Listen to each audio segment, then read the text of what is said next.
Hmm. Hello. Advanced warning. The purposes of this stream will be to inform, not to entertain. I have everything going here. I can say I've never done a stream like this before, but I've only ever done one other stream, so I haven't done many streams like a lot of things before. I thought what I would do is just throw up my computer screen and work on a video so that maybe you can see sort of what my process looks like. Oh, look, David Cunningham says hi. David, I'm glad you're here. Can you hear me? Otherwise, I've just been talking to no one. Let me know if you can hear me, if you can see the screen and everything's working okay. There's a 45-second delay, so I won't know if David can hear me until 45 seconds elapse, and he'll be like, you just keep talking and your lips are flapping. I don't hear anything. Cool. I'll do that tech check with David, and then we'll proceed. If he says everything, yes, audio is good. Excellent. As you may know, I make board game videos, how to play video games, how to play board game videos, and sometimes clients commission me to make them, and other times I just pull a game off my shelf and I'll make a how to play for it. But the goal is to get more and more commission videos going because, of course, I want to try to make a living at doing this. That would be really nice. So one of the most recent clients to request a video from me is Genius Games, who you might know from Genotype, or if you played Periodic was another one of their games. They do board games that are educational in nature, but also entertaining. It's edutainment, right? So it's that good marriage. But Outnumbered is for kids, grade school age kids, to help them practice their math, and it's a superhero themed math game. So I'm going to be putting it together, and I should show you a. Let's see, you are here. I should show you this image. So this is one I just put together for a client whose game is going live tomorrow, David Beck, who's got a game called Distilled that's going up on Kickstarter tomorrow. This is an image that I'll show to a client to sort of let them know if they're getting antsy or they say, how's my video doing? You're still working on it, right? This will sort of give them a sense of where I am in the process. But it's great because it breaks down all the things that I do on a video, and I'm showing it to you because I want to show you where I am now on this current video. So I've done all of this stuff in the blue and green here. I've scripted it, I've annotated it, so that's where I write a shot list and I can show you what that script looks like. I've done the photography of the board game on the table, I've recorded the VO, I edited the VO this morning, and I'm just at this point right here on the Outnumbered project, Edit Pass A. So I'll do two edit passes. As you can see, I do edit pass A and edit pass B. So you might see both of them. You might see one. I don't know. It depends on how long this goes. Surprise stream, yay, says Davo. Hey Davo, how's it going? So again, like this is not meant to be an entertaining stream by any means. If you're working, I'm working. I don't know. Just have me on in the background, and I'll be yapping and yammering. So I'm going to be doing edit pass A, which is sort of like a gigantic jigsaw puzzle. I've filmed all the shots on the board game in my script, and I should actually bring over the script just to show you what that looks like. How to play. Yeah, here it is. So this is what the how to play Outnumbered script looks like. I've written it all, and then the second step after I write it, this is after I play the game, I go and I write the, hopefully you could hear that computer audio too. Let me know if you heard that beep from somebody messaging me on Facebook, because you're going to want to hear what Premiere has to say once I start editing. So I wrote this whole script in Google Docs because I like to be able to open it on any computer in my house or outside my house or whatever and work on something. I really like that aspect of it. And then I went through and I highlighted in orange all the parts that are going to be Ryan shots, that are going to be me talking to the camera. And usually those are lines where I can't think of what goes on the screen. So if I can't picture anything, it'll be me saying it. So it's more like maybe conceptual stuff or something that doesn't rely on visuals from the game. Then I take this little symbol here for like a light, and I'll drop it in there, and I'll make a comment, and I will write what I think should be on the screen. So here, pop on bonus powers. The numbering won't be there when I write this at first. I'll just say, I'll indicate that this is going to be a close-up shot, or I'll hit B:, so that's going to be a shot of the board.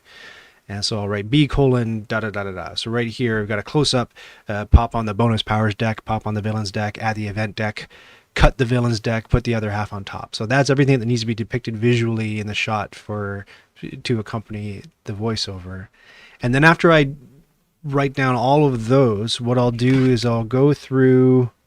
This is not the no. I'll take this thing, whiteboard slate, and I'll go back up through, and I'll just go down and as soon as I get to a B shot, I'll write the letter B, and then I'll do a tally mark, and then the next B shot is another tally mark, and I'll number all the shots as I go through. So then when I'm finished, I get all these lovely numbered shots, and that sort of guides my my photography process. Take all the numbered shots and just go and bang out all the photos. And that brings us to Edit Pass A.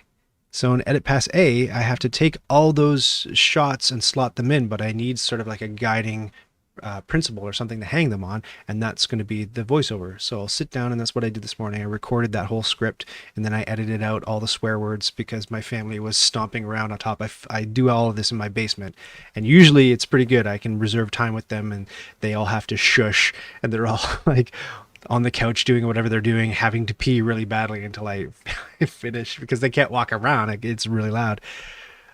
So it's an uneasy piece we've reached there together with that step of the process. But I've got the audio now, so I'll show you what happens from that point forward. I will. Good, you can see that. Yes. So if you don't know Premiere, this big black square shows what you're going to see in the final thing. This is like a tray of parts. This is where you stick all your photos and your videos and your audio. So I'll just go into my audio folder and I'll bring in from Nights Around a Table, outnumbered, and audio. So that's the raw one, and that's the one I edited. So there's my VO. And you can tell what type of thing it is because it'll show you this little green waveform. So I'll bring my VO down into audio track 1. What I've done with it, and you can see if I go into Audition, this is where I actually edited the piece. So I've put all these markers in. And I've put the markers in to indicate where the orange Ryan parts are.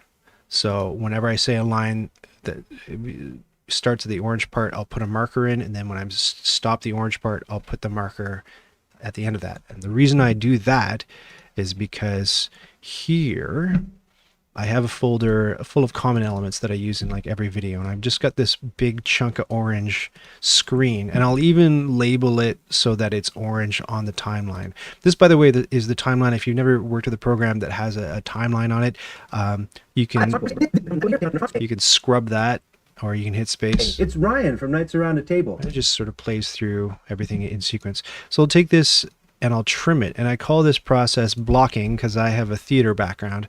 And it just reminds me of when you're directing a play, you go through and you tell the actors where they're supposed to stand at what point. So I'm sort of telling my clips where to stand at what point in the process. So I'll just go through here and drop all these orange Ryan's going to talk bits using those markers that I set in Adobe Audition.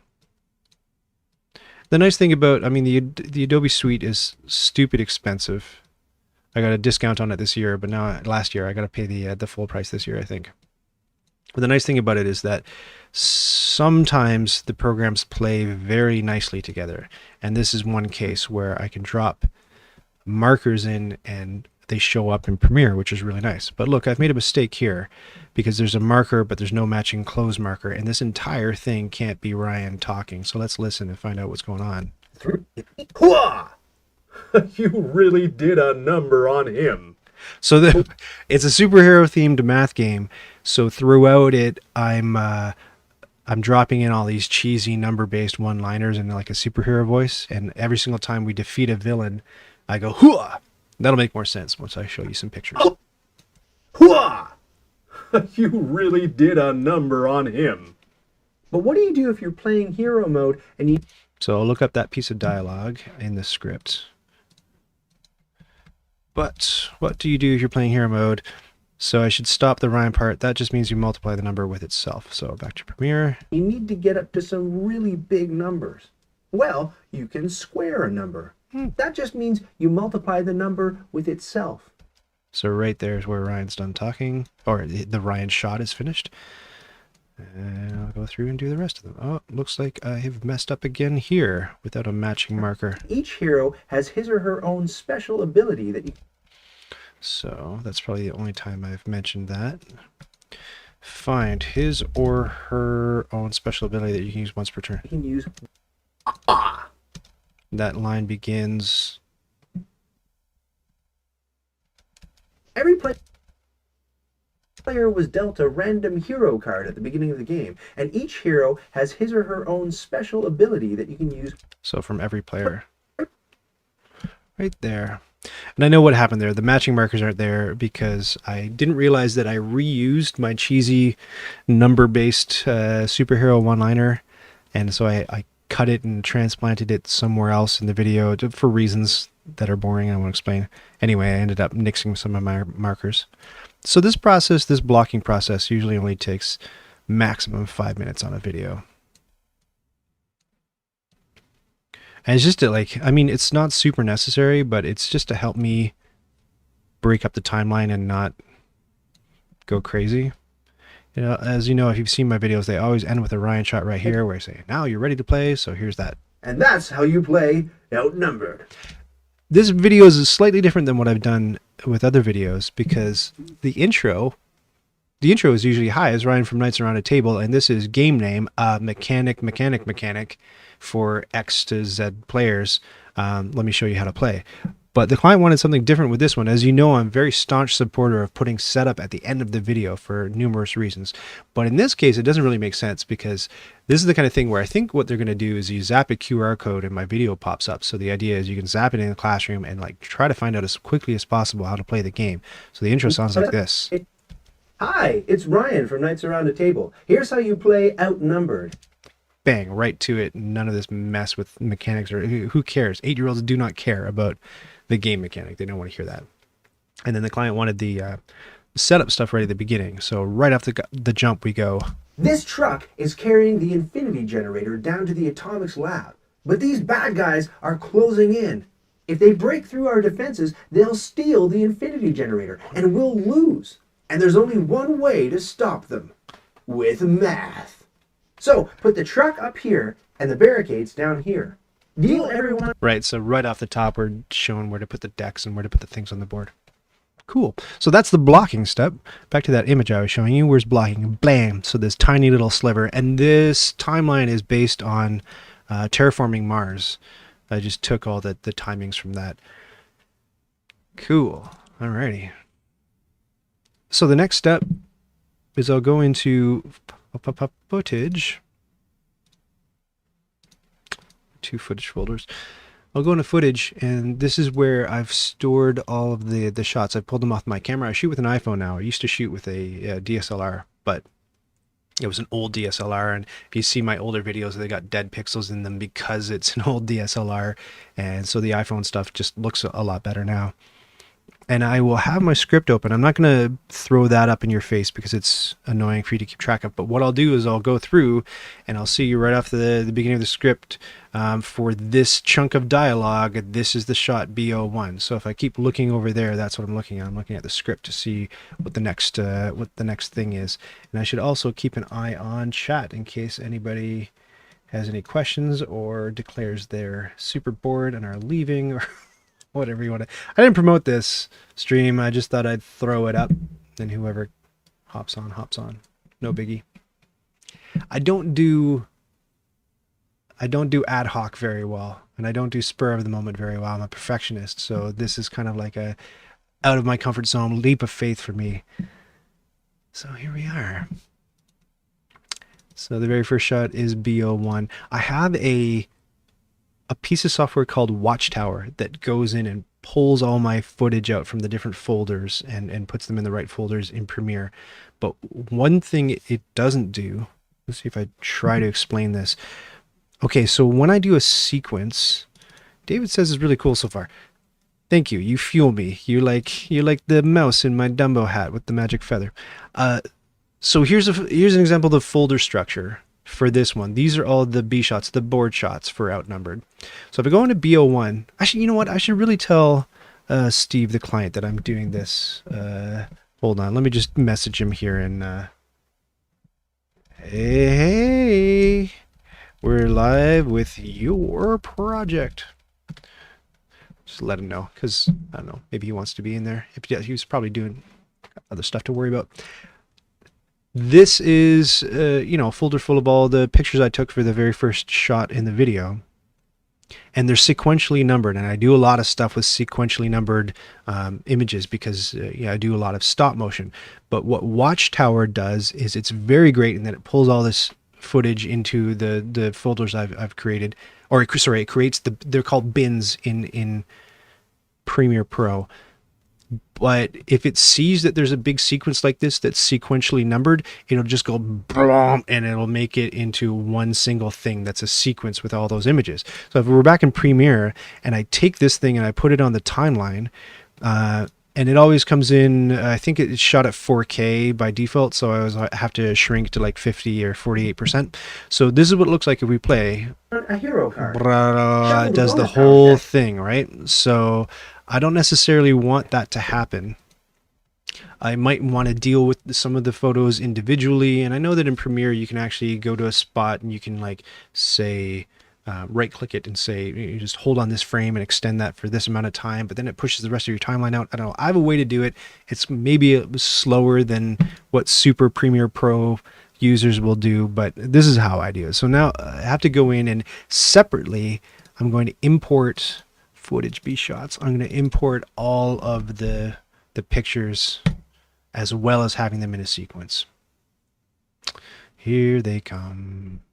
So that I can do stuff like this. I can grab the first one in the bin, the very first image. And this first shot is all about just showing the flow of the game. What it is there's a truck. Here, let me shrink it here. David asks, so you have to take all the shots sequentially to make the stop motion. Yeah, I do, and it's great because Premiere, and you'll see it in just a second, Premiere will take a sequentially numbered thing and it'll glom it together and make it one sequence automatically for you. It's just that it gets to be more of a pain in the butt when you want to hold on certain frames and then run a sequence and then hold and then do another sequence and hold. It gets a little bit more picky there. But this opening shot is all about showing how the game works and how things... You know what? I'm going to turn the computer audio down a little bit so it's not super obnoxious when I talk over myself. You'll hear double Ryan coming at you. Desktop audio, let's take that down to half. Maybe that'll work. This truck is carrying... And that's the other thing too, is what Premiere does is it... So I'll put a sequence like that and you notice how I'm playing it and you don't see any of that fun animation happening. Let me think about it. Oh, right, because I just put a static shot on there. But I was going to say, you might throw something like this on here and hit play, and it doesn't play immediately, and that's because Premiere Pro is sort of rendering in the background all the time, and so it might not be ready to show you this stuff yet. But I forgot we were doing this first. Oh yeah, that's another thing that I did really annoyingly. You notice I dropped that on the screen. I'm like, that's not the first shot. It's because it doesn't necessarily by default order them all alphabetically. So if I hit name, boom, now that's alphabetical, and this is the first shot. And we'll go to 50% scale. 40, it's technically 48, but I'll go 50 because it's easier for me to type and remember. This truck is carrying... So one of the things I do with my videos to make them feel good to watch, hopefully they're good to watch, is I will cut the images to the cadence of my voice and to the emphasis in certain words. So I know that I have a shot here that shows the board, and I know I have the next shot is the truck popping onto the board. So the audio says this truck is... So it says this truck. So I'll go here, right here on truck, I'll put a cut in, and then I'll go back to my images and I'll find the picture with the truck and I'll drop it on there. So now it looks like this. This truck is... Yeah, see? So maybe I'll back it up a little bit so that you don't see the truck until you hear me say truck. So this truck is carrying... And that feels kind of punchy, right? That's kind of cool. And I'll leave the truck on there until I say the words is carrying, and then I'll show the animation of the truck coming down.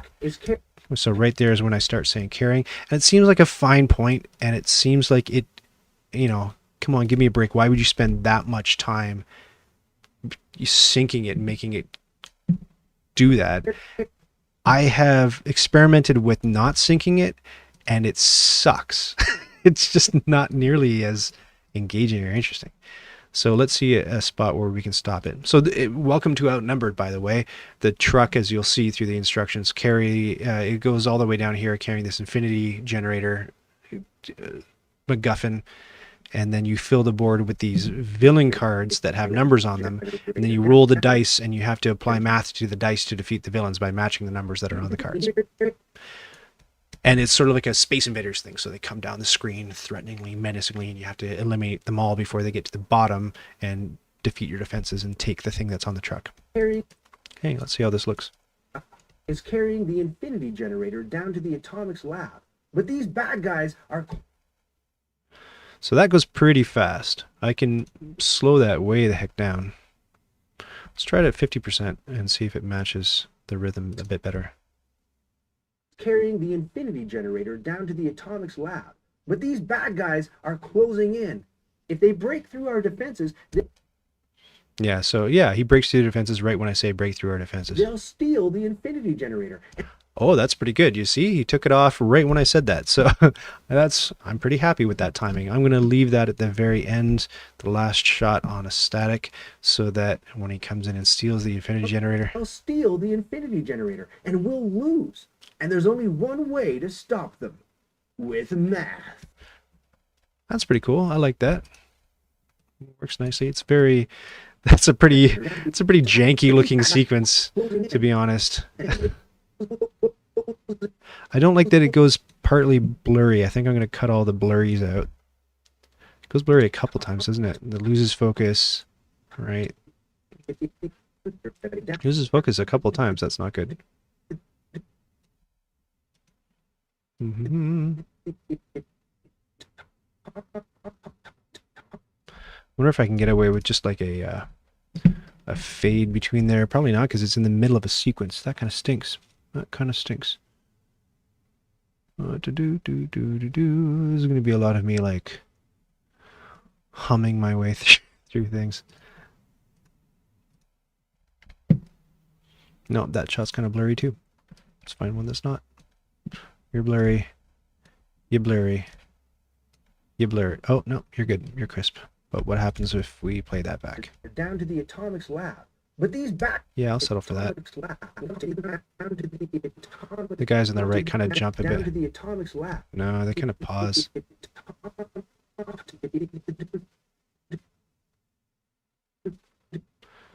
So what I can do... Oh, okay, so what I can do instead is I can take this picture of the truck and I can mat it. So we're already getting into super fancy stuff. So I'm just cutting a hole and showing the image on top so I get a clearer truck up here, because I think that's where you're going to be focusing, is on the truck. It's a bit funky. That might look too funky. No, that looks super funky. Maybe I'll go straight from, I'll cut that animation between them and I'll just cross dissolve between them. Let's see what that looks like. It can be a little hard to find the picture you're looking for. Maybe it's this one in the tiny little window. You can make the window big. Anything in Premiere, you can hit the tilde key and make the thing full screen. So if I'm hovering over this, I can hit the tilde key and it's full screen. If I'm on my timeline, tilde key and it's full screen. That's kind of cool. It's to the point where I get so addicted to that, I'm in other pieces of software like smashing the tilde key hoping to see it bigger, but it doesn't go. Down to the atomics. Down to the atomic. Down to the atomic. Down to the atomic lab.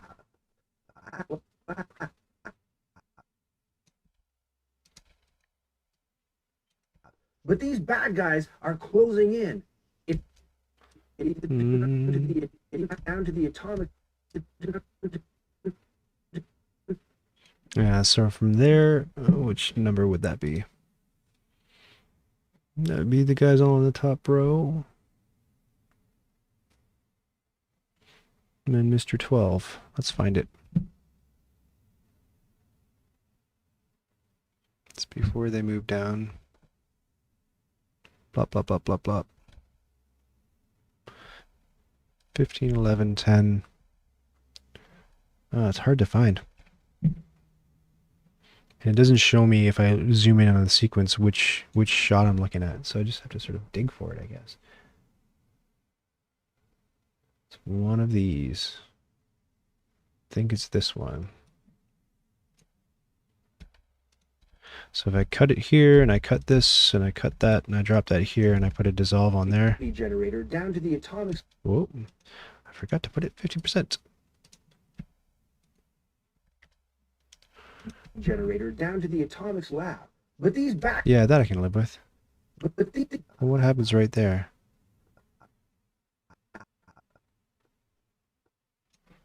Yeah, I'll cut right here, so that looks a little bit nicer. Essentially, I spend way too much time making these videos. This is what's going down on. to the atomics lab. But these bad guys are closing in. If they break through our Yeah, I'll go back later and I'll futz around with a couple of those fuzzier shots. They'll steal the infinity generator and we'll lose. And there's only one way to stop them. With math. So, put the truck.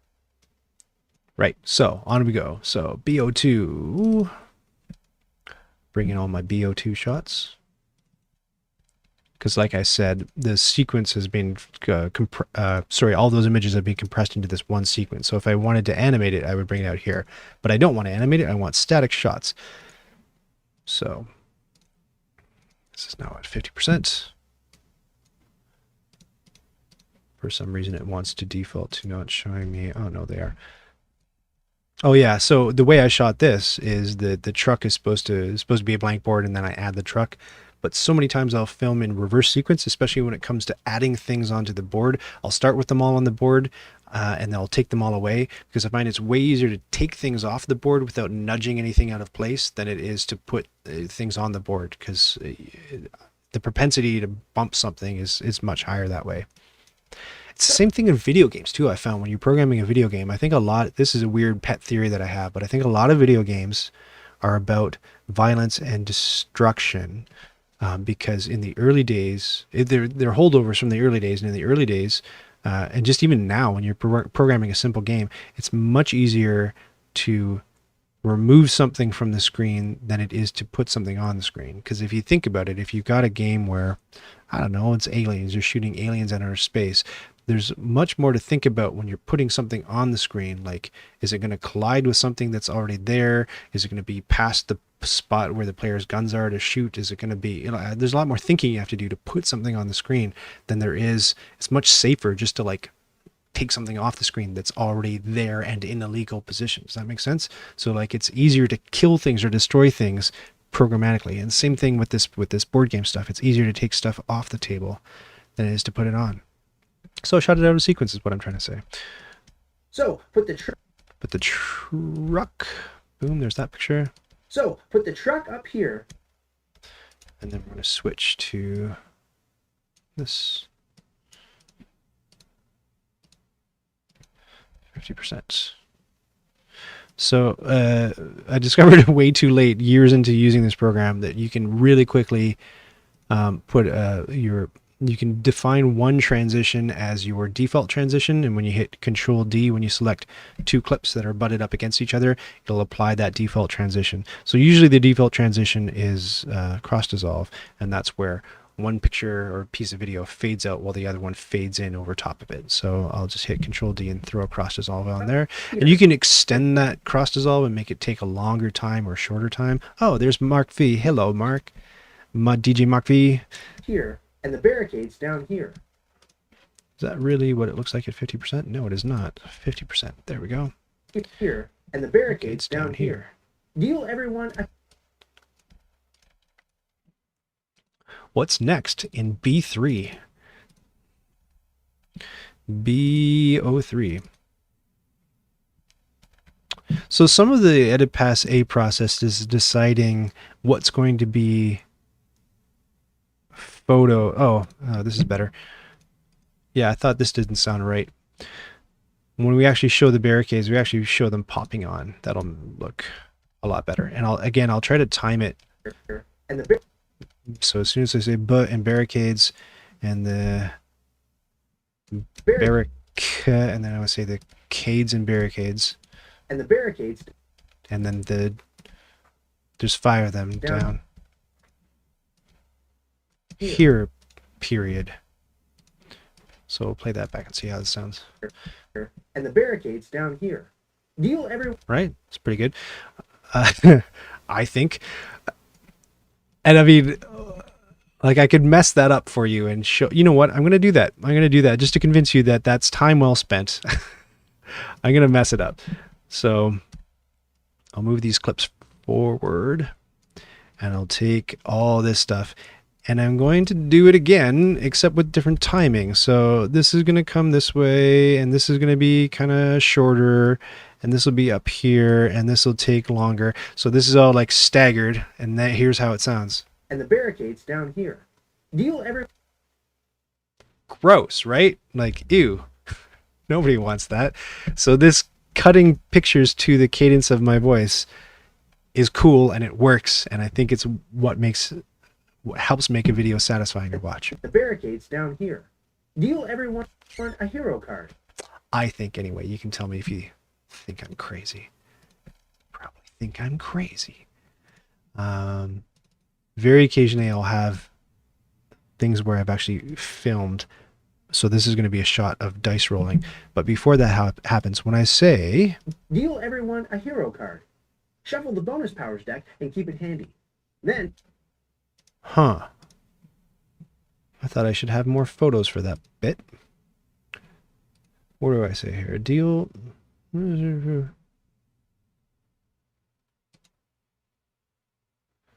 Oh, right, that's why, because it's a close-up shot, not a board shot. So we go to the CU shots. Close-up, it's not really close-up. It's just like any area that I have to shoot that's like not the board and not, so the B shots and not the PB shots, the player board shots. If it's just like, nah, dump the gold anywhere you can fit it, that's going to be a CU shot, a close-up shot. It's just mean miscellaneous, like whatever the hell. So the CU shots. Oh, and I have not filed them properly. So this is what it looks like when I bring them in from my camera. Here's just a big pile of all the CU shots, and I've gone in and I've made all these directories.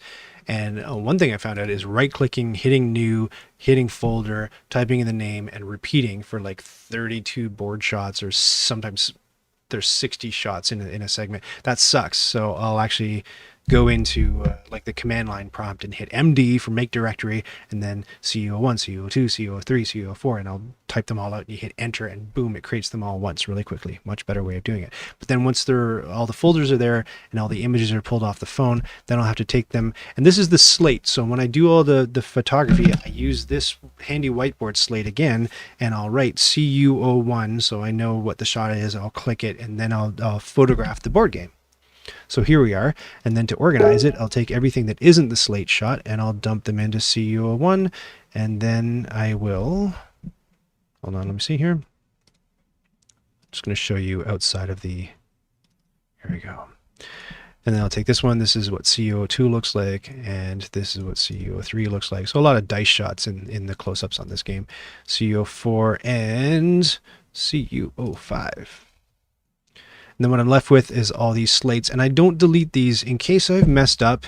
And I'm looking at my timeline, I'm like, oh, image underscore 6954, it doesn't look like the right thing. What is that supposed to be? And so I'll be able to look up and go like, oh, image underscore 6955 is CO1, so that means I messed up here, here, there. And that's why I hang on to the slates. But I cut them all and I put them in a folder called slates. Boom. And then all of the pictures that are in here that look like they should be going into the video aren't, because what's happened here is I've tried to shoot BO3 I took a shot. I realized I messed up, and then I flipped myself the bird. So whenever, whenever the finger's in a shot, that's when I know to scrap those ones and take all the photos that come afterwards. So here again, I took a shot. Oh, I screwed up. So I zeroed that out by, making a rude gesture to myself. Hey, I'm just live streaming my presence. Hey, it's Cheryl. Did you want to see Cheryl on more streams? Look, she's got to be able to see herself, so she looks good. So you're going to be, yeah, you're in the corner here. If you come in, there she is. Hey, say hi. Say hi to Share. What's up, Share? Hi. Oh, Folder name spoilers, David says. Yeah, I mean, all the secrets are being revealed now. Okay. I need you to check Hangouts right now. Oh, okay. Something important happened on Hangouts. Is it Knights Around a Table related? Yes. Oh, good. Yes, it is. This is exciting. It's an important. On the curb right now. Oh, that is exciting. Do you want it? I will get in the car immediately. Okay, well, let's ask the 2 or 3 people who are watching this live stream. This is perfect. How do I put this up here so you can see it? All right, here's the deal. I want to do... You're going to have to clean the hell out of it. It looks really dirty. I want to do Knights Around a Table story time. Recover it. So when I unbox the Infinity Box on Friday, it comes with an art book with a story about each faction. And I was joking, I'll do like a fireside chat reading of that thing, like an audiobook thing.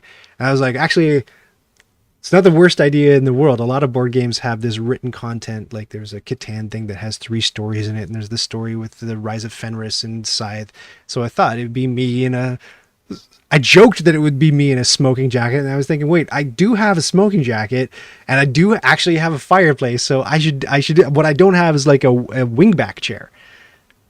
So here's a wingback chair. It's free.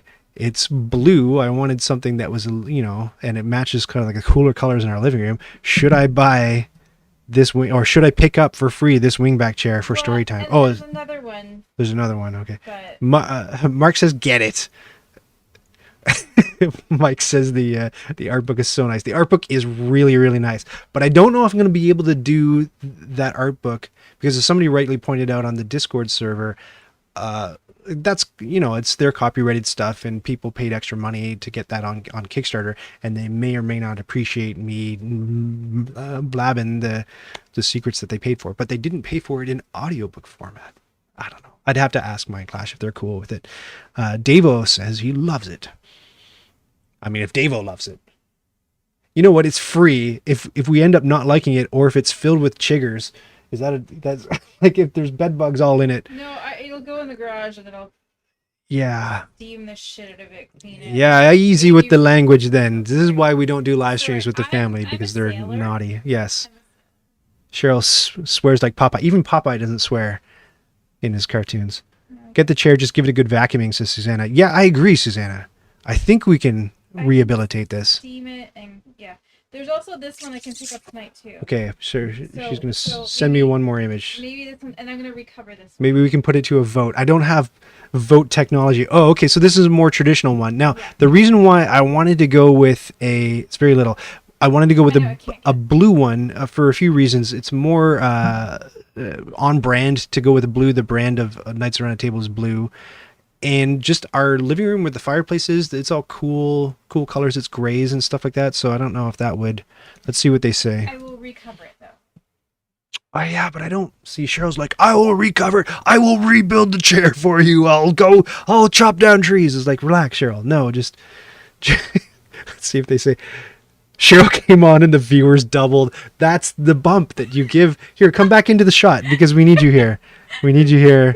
There you go. All right. Hello, I feel like a pimp now. So, yeah, Susanna's here because Cheryl's here. I know it. Let's just wait. There's this 45-second delay. We'll see if they think, okay, what we're deciding between is chair number 1 or where's chair number 2? Nope, that's that. I don't know. I'll go get chair number 2. This is chair number 2. It's chair number 1. Chair number 2. Chair number 1. Chair number 2. Let's see what they say.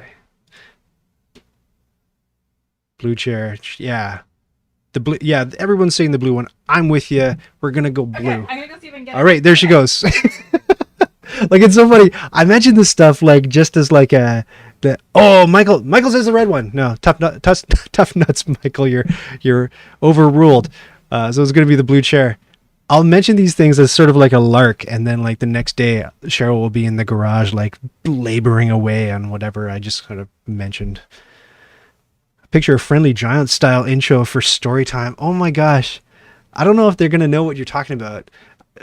So if you're Canadian, you know all about the Friendly Giant. There was a children's program from when we were little kids. Very, very gentle. Very gentle. And it had an older middle-aged guy with like a gray bowl cut and a couple puppets. One was a giraffe. One was a rooster. Wait, was it Canadian? I say, yeah, it must have been. It's in the CBC museum. Yeah, it was Canadian. Friendly Giant was Canadian. Mark says, go, Cheryl, go. I agree. She's like running to get the chair. She's going to like bring it home. Carrying it.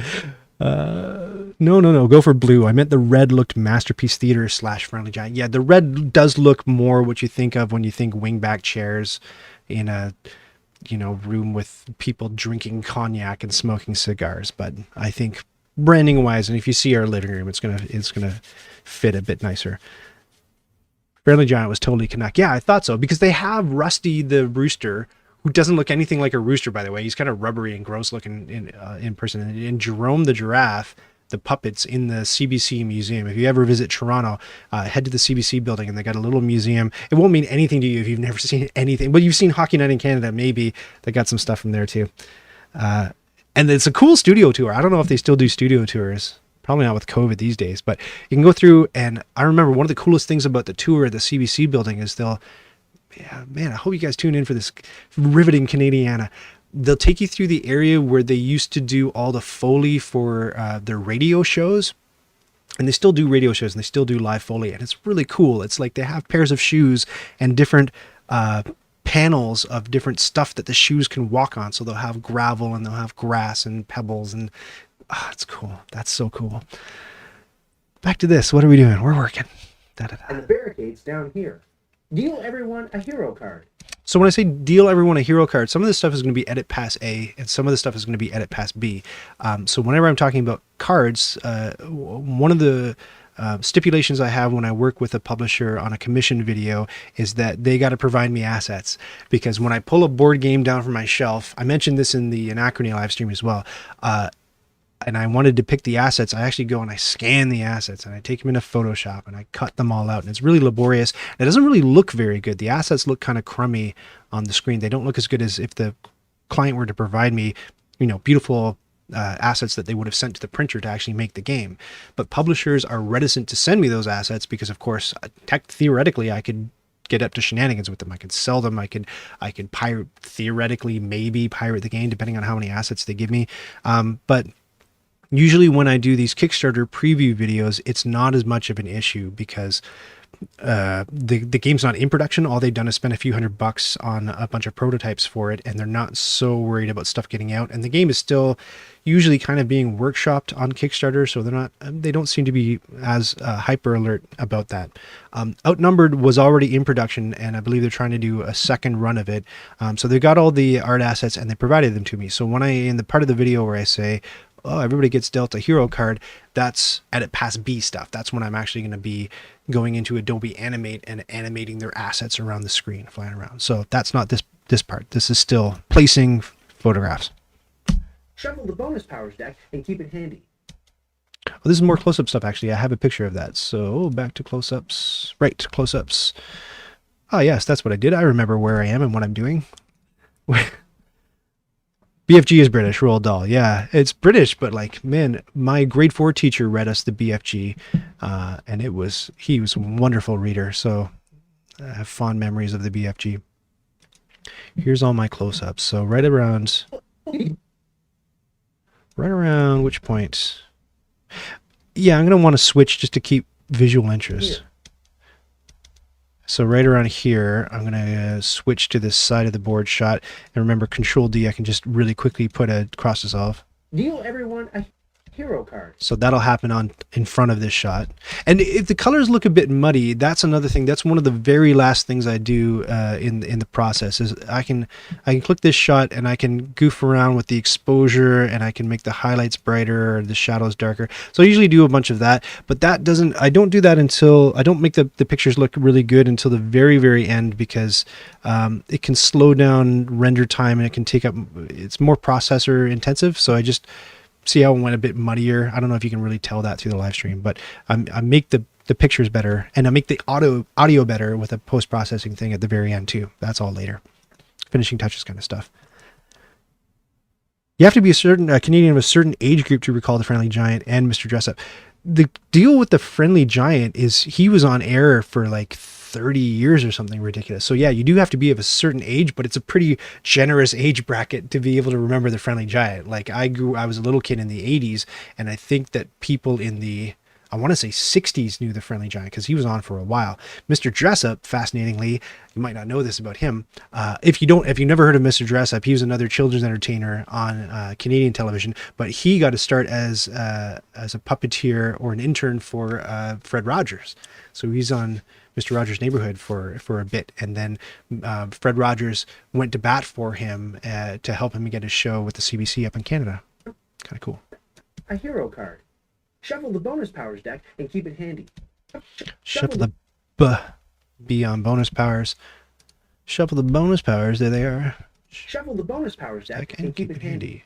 Then shuffle up the right there on the V on villains. I'll pop on the villains deck. Up the villain deck. If you're playing on the easier sidekick mode, you just want the blue guys. So that's where I'll bring up the cards of the blue guys. But if you're looking for more of a challenge, watch out for that rules gremlin. I think in my what's it called? The bin, the common bin, or the animations bin. Hold on. Anims, is he there? No. He's in one of these bins, the rules gremlin. So anything that you see in multiple, there he is, the rules gremlin. So if I wanted to bring in the rules gremlin, there he is right there. And I'd have to do a chroma key and drop his black background out so that you could see behind him. And then I would have to go into, hold on, he doesn't cross dissolve. Remember, he slides in from the left or the right, depending on what's going on screen. So we'd hit a keyframe on position and I go 1, 2, 3, 4, 5, 6 maybe, and put a position there. And then I'd slide him off the screen. And it's going to look dumb because you're going to see the black thing, but he'd come in like that. And then I would go up to audio, and these are all the pieces of audio that I use a lot. So here's the slide whistle, but I don't have it trimmed to the one I use for the rules gremlin, so I'd have to find, no, it's an up slide. Here, we'll mute this. Yeah, that's just the first one that I use from that big clip of slide whistle stuff. So boom, here's the rules gremlin. Right, and then let's put the chroma key effect on there. I think it's chroma key. I just type in the word key and all the different key effects are here. Track matte key, ultra key. Might be ultra key that I use. So we'll drop that effect on there, and ultra key will tell it the key color is black. Didn't work. So maybe it wasn't ultra key. I don't know. Learning things in front of people, it's paranoia inducing. Here, let's try a different effect. We'll delete ultra key, and we'll just do something that's gonna look kind of crummy. So we'll do color key. Some of these effects look better than others. Key color is going to be that. So yeah, so it takes some. And what I would really do if I wanted the rules gremlin in there, as he's been in other videos, as I've done all this keying stuff, I've figured it out on other videos. So I'd probably just go open up one of those older videos, grab him, copy and paste, and get him in there. But you get the idea if I figured out the key correctly. What's going on in chat?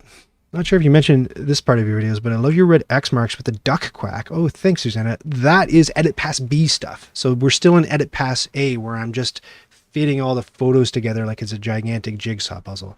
And then all the cards that fly in on the screen, that's Edit Pass B, the duck and the X. But I'll show you where the X is. like I said, I have this bin just full of common elements, and then I have this one called outlines. So when I'm doing edit past B, I called the bin outlines because there's so much of me tracing shapes on the screen, and I'll show you that process, and you'll be horrified because it looks like it takes a long time, and it does. But the three most common elements are the fingers, and the fingers help me save time. So like if I needed to indicate that bonus powers deck for some reason, back in the day, what I might do is laboriously draw an outline around that, but I don't do that as much anymore because it's just way faster for me to just stick that finger up there, and then I'll go up here to effects, and there's my custom hand drop shadow just for those hands. So it'll be like ba-ba-doo, kind of thing, which you've seen in a bunch of recent videos. So if you see those fingers, this is some inside baseball stuff. This is me trying to save time by throwing those fingers up there. Oh, but you wanted to see the X. Hold on. Here's the X. And then the effect is up in audio. I have my quack blank right there. And then it lasts for 3 seconds. And I have to put that hand shadow that I just showed you on it. And I would put that up on the deck if that's what I'm indicating is not a thing anymore. And I would cut it right when that ends. And you would do it on a break between, right? You'd exit and it would snap to another photo. Pull up the villain deck. Kind of thing. There's a little Xy.quack. Michael Joyce says, I was going to say the same thing. It sticks in my mind when I go to play the X. Yeah, don't put a card there. Oh, I'm sorry. And it's a bit of a nod to Apple, right? They had that duck quack. Well, the bonus powers deck. Even though I wasn't an Apple user, it's just for some reason the duck quack is ingrained. Keep it handy. Then shuffle up the villain deck. If you're playing on the easier sidekick mode, you just want the blue guys in the deck. So I'll show the blue But guys. If you're looking for more of a challenge, you can play in hero mode. You shuffle the purple cards in there as well. So I show the purple cards. The event deck. Add the, and then here I would the emphasis on event is on vent, not the so I'd wait till the vent part. This is all such such minute. Now that I'm showing people what I do, it feels like splitting hairs on everything, but that's what I do. So where's the event deck? Right here. The event deck. Oh, somehow the villain deck. Oh, right, because I added cards. I remember now. Then shuffle up the villain deck. Yeah, good, and then over here. Add the event deck. There, we're good. If you want a game somewhere in between sidekick and hero modes, you can play with either the purple villains or the event deck. And again, I'd show This them. bad guy is Ultimate Zero. And I'd show the him big boss. in edit past Cut the B. deck, shuffle it. Yeah, right. So I've got a picture of cutting the deck. Cut the deck. No. Cut the deck. Cut the deck. So cut the and then on the D of deck. Cut the deck. And then shuffle, and I'll show his card dropping down to where the deck is, or maybe even flipping and going into the. Shuffle it into one half of it, and put the other. And put the. Right on other. And put the other half on top. Put the other half on. I think I have a picture for the top. And put the other half on top. Beautiful. That's how you make sure Absolute Zero doesn't appear until later in the game. Thanks for dropping in, Susanna. Great to see you. Michael says, I think my wife might blame you a bit for my descent into printing madness. Those Arnak files were amazing, though. Oh, weren't they? Oh, no, it's my alarm. Oh, no, on the phone that I use every day that I'm now using the live stream. Hold on, let's turn this alarm off.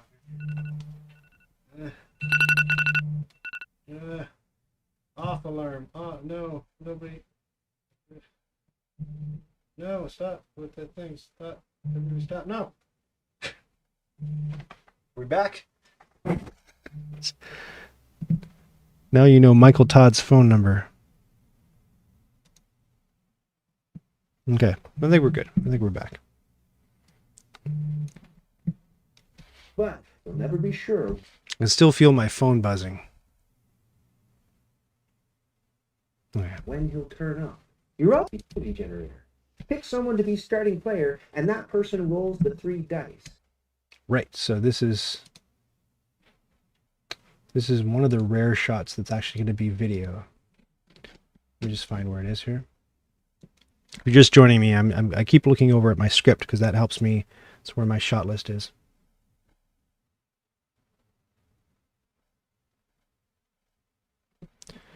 Pick someone.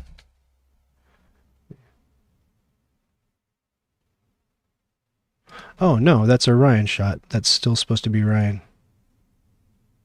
Oh no, it's not. Wait, hold on.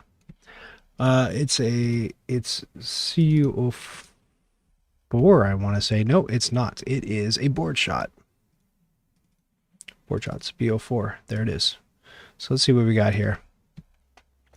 iPhones are wacky. They take things in all kinds of different formats, and very often I'll get shots that are sideways or upside down. Oh, good. The video froze when the alarm went off. That's good. So I didn't just blast Michael Todd's phone number to everybody.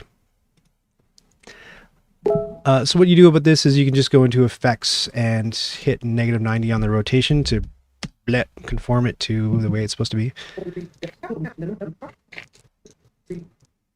Pardon me, I still don't know how to burp on a live stream.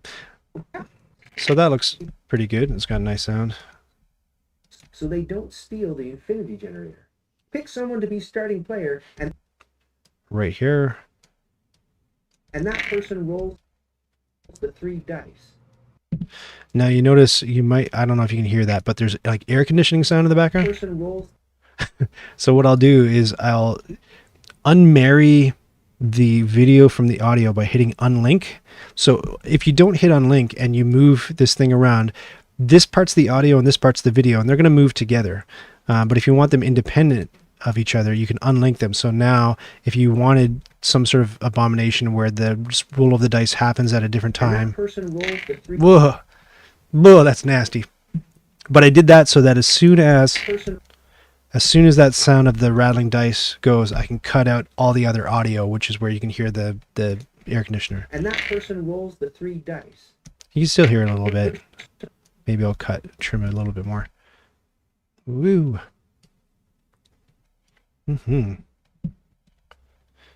Why did the Japanese chocolate bar show up in the top right? Hilarious. I'll tell you why.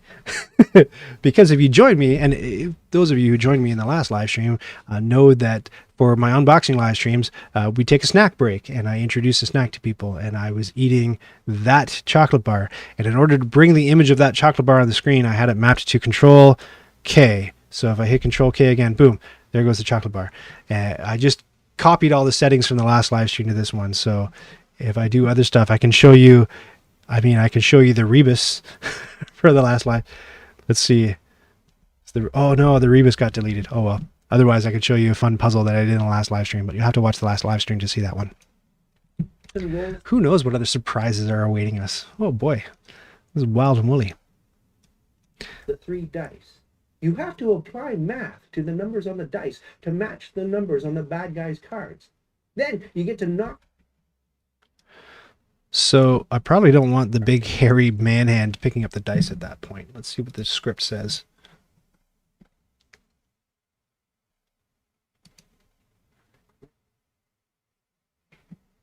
So right here is where I would do like a frame hold thing. So I think I don't have a lot of experience with this, but I right click it and I hit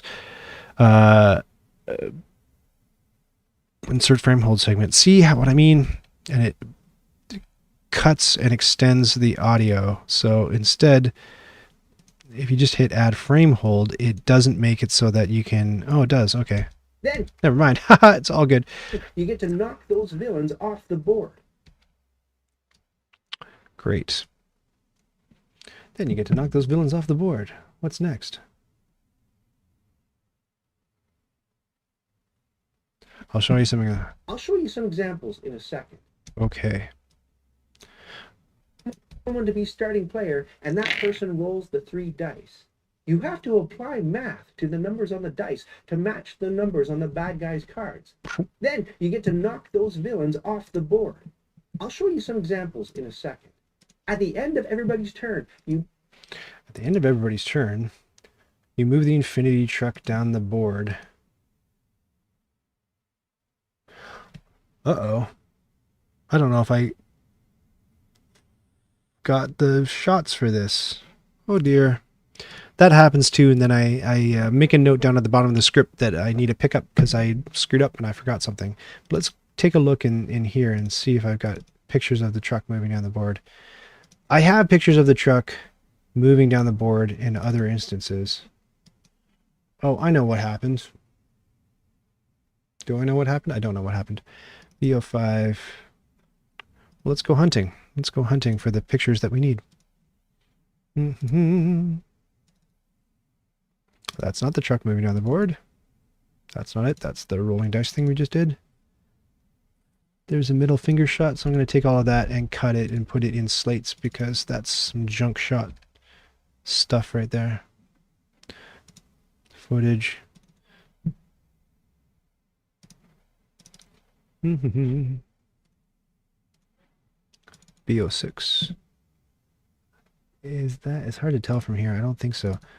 I'm just going to leave. So, you know, sometimes what I'll do if I screw up here, my color for screwing up stuff that I need to redo later is blue. So I'll color this stuff pink, and then I'll go into my common folder. If I find the photos that I need later, I'll know I can go into this blue area and fix it. But if not, I'm going to have to do a retake. Silly jerk. Truck down the board. Whenever it reaches a spot with a red burst on it, the villains move. By the end of the month, I'll be sponsored by Black Thunder. Yeah, good memory. It was called Black Thunder. And it was a pretty good bar, actually. I mean, you don't have to fight too hard to convince me to eat a chocolate bar, but I enjoyed it. Mark says, I love the style of your instruction videos, and I've always wondered how you get the game pieces to move on screen. Stop motion or some sort of magical software. It's a combination of both. So I actually... I'll do other stuff later where I'm actually doing the photography, but that's going to be a way more boring live stream than this is. But that's actually just me like move, click, move, click, move, click kind of thing. Super dull. It's honestly of this stuff. And if you're just joining us, this is sort of the something I provided to a past client a week ago, showing him where he was in the process. Of all this stuff on the process list, my two least favorite parts. Right here, annotating, that's when I'm going down and numbering all the shots in the shot list. It's the worst. And photography stinks. I hate that part of it. I used to not mind it, but now I don't know why. I think it's because I forget. The way I do it now is I just turn on something interesting on Spotify, and at least I'm listening to music. It's better. But one of the reasons I don't like it is because I mentioned the camera I used to shoot with is my phone. So my wife Cheryl will often be messaging me important family stuff like, you know, oh, you need to go make dinner, or I took off to get groceries, or one of the children is bleeding or whatever. So it's important stuff, and when it comes in on my phone and my back is turned to my computer, I don't see it, and then it causes consternation and stress because I'm missing all my messages on my phone. So I associate the photography process with angry family. Great. What are we doing? Yes. Whenever it reaches a spot with a red burst on it, Now I have to have photos of that. What's going on? What did I miss? Burst. That's going to be a unique word in my script. No, this whole section, here, I'll show you. This whole section of the script, I did not put, for some reason, one of these light icons and a shot. And I don't know why.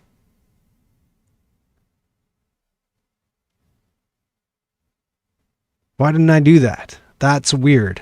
Maybe I'll find it somewhere else later, and I'm just not finding it because I'm stressed out. I'll just move on to this part if the villain bumps into one of your barricades. Villain bumps against the barricade. BO5. Here we go. Back to it. the villains move one step down the board too, and you deal a new batch of villains to the top row. I don't know why I don't have that. That seems weird. Maybe I thought I was going to reuse the footage from the earlier in the video. I don't know. If you're playing on... Right, but anyway, back to footage. BO5.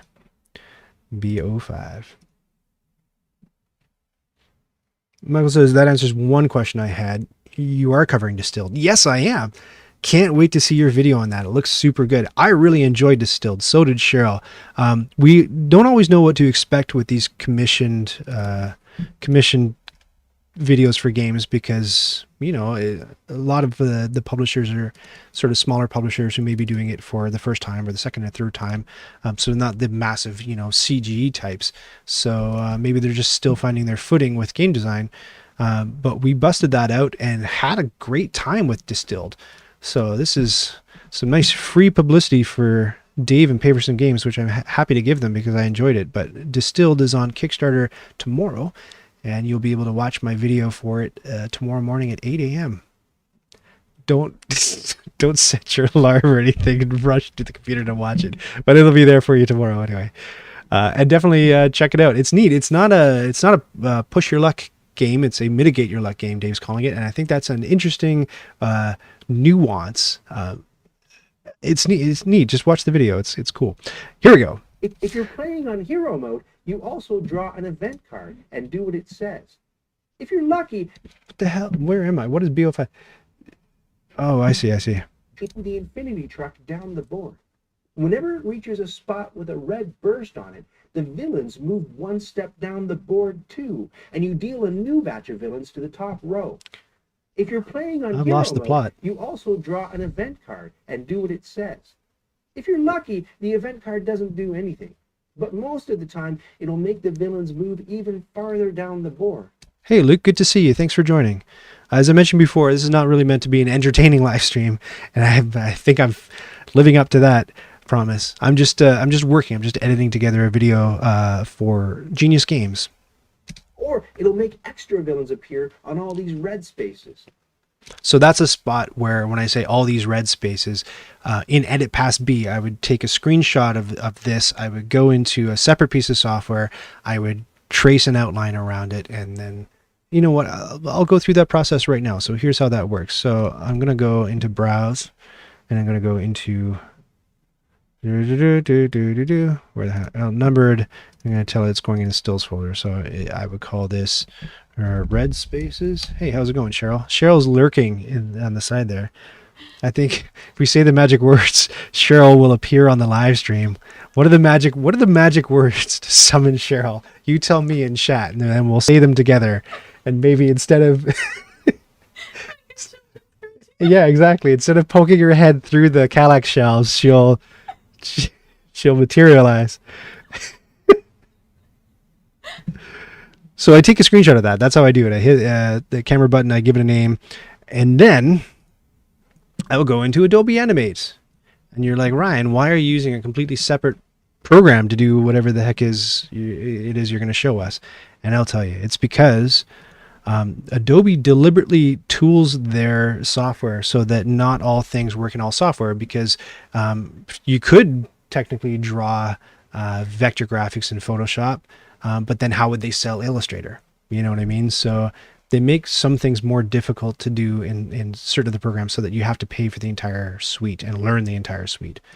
And that is the case with this kind of task. So what I'll do is I'll drop that shot I just took. I'll lock it. I'll create another layer, and then I want to highlight the red spaces. So I have a bunch of macros programs so that the really mundane things are automated. So you got to give it a rounded rec kind of thing to match what's on there, and I got to go up to 12 in the stroke. So I use a 12-point stroke to do this kind of thing. And I will generally draw it, and then I will double click it and use the perspective warp just to get it, because it's not head on, right? It's like a camera, so you're going to get like a little bit of perspective in there. So that kind of thing. And if it's not perfect, it's okay, because you'll see if I do a live stream with Edit Pass B, you'll see I have to do like a million of these outlines, and the faster I can get these outlines done, the better.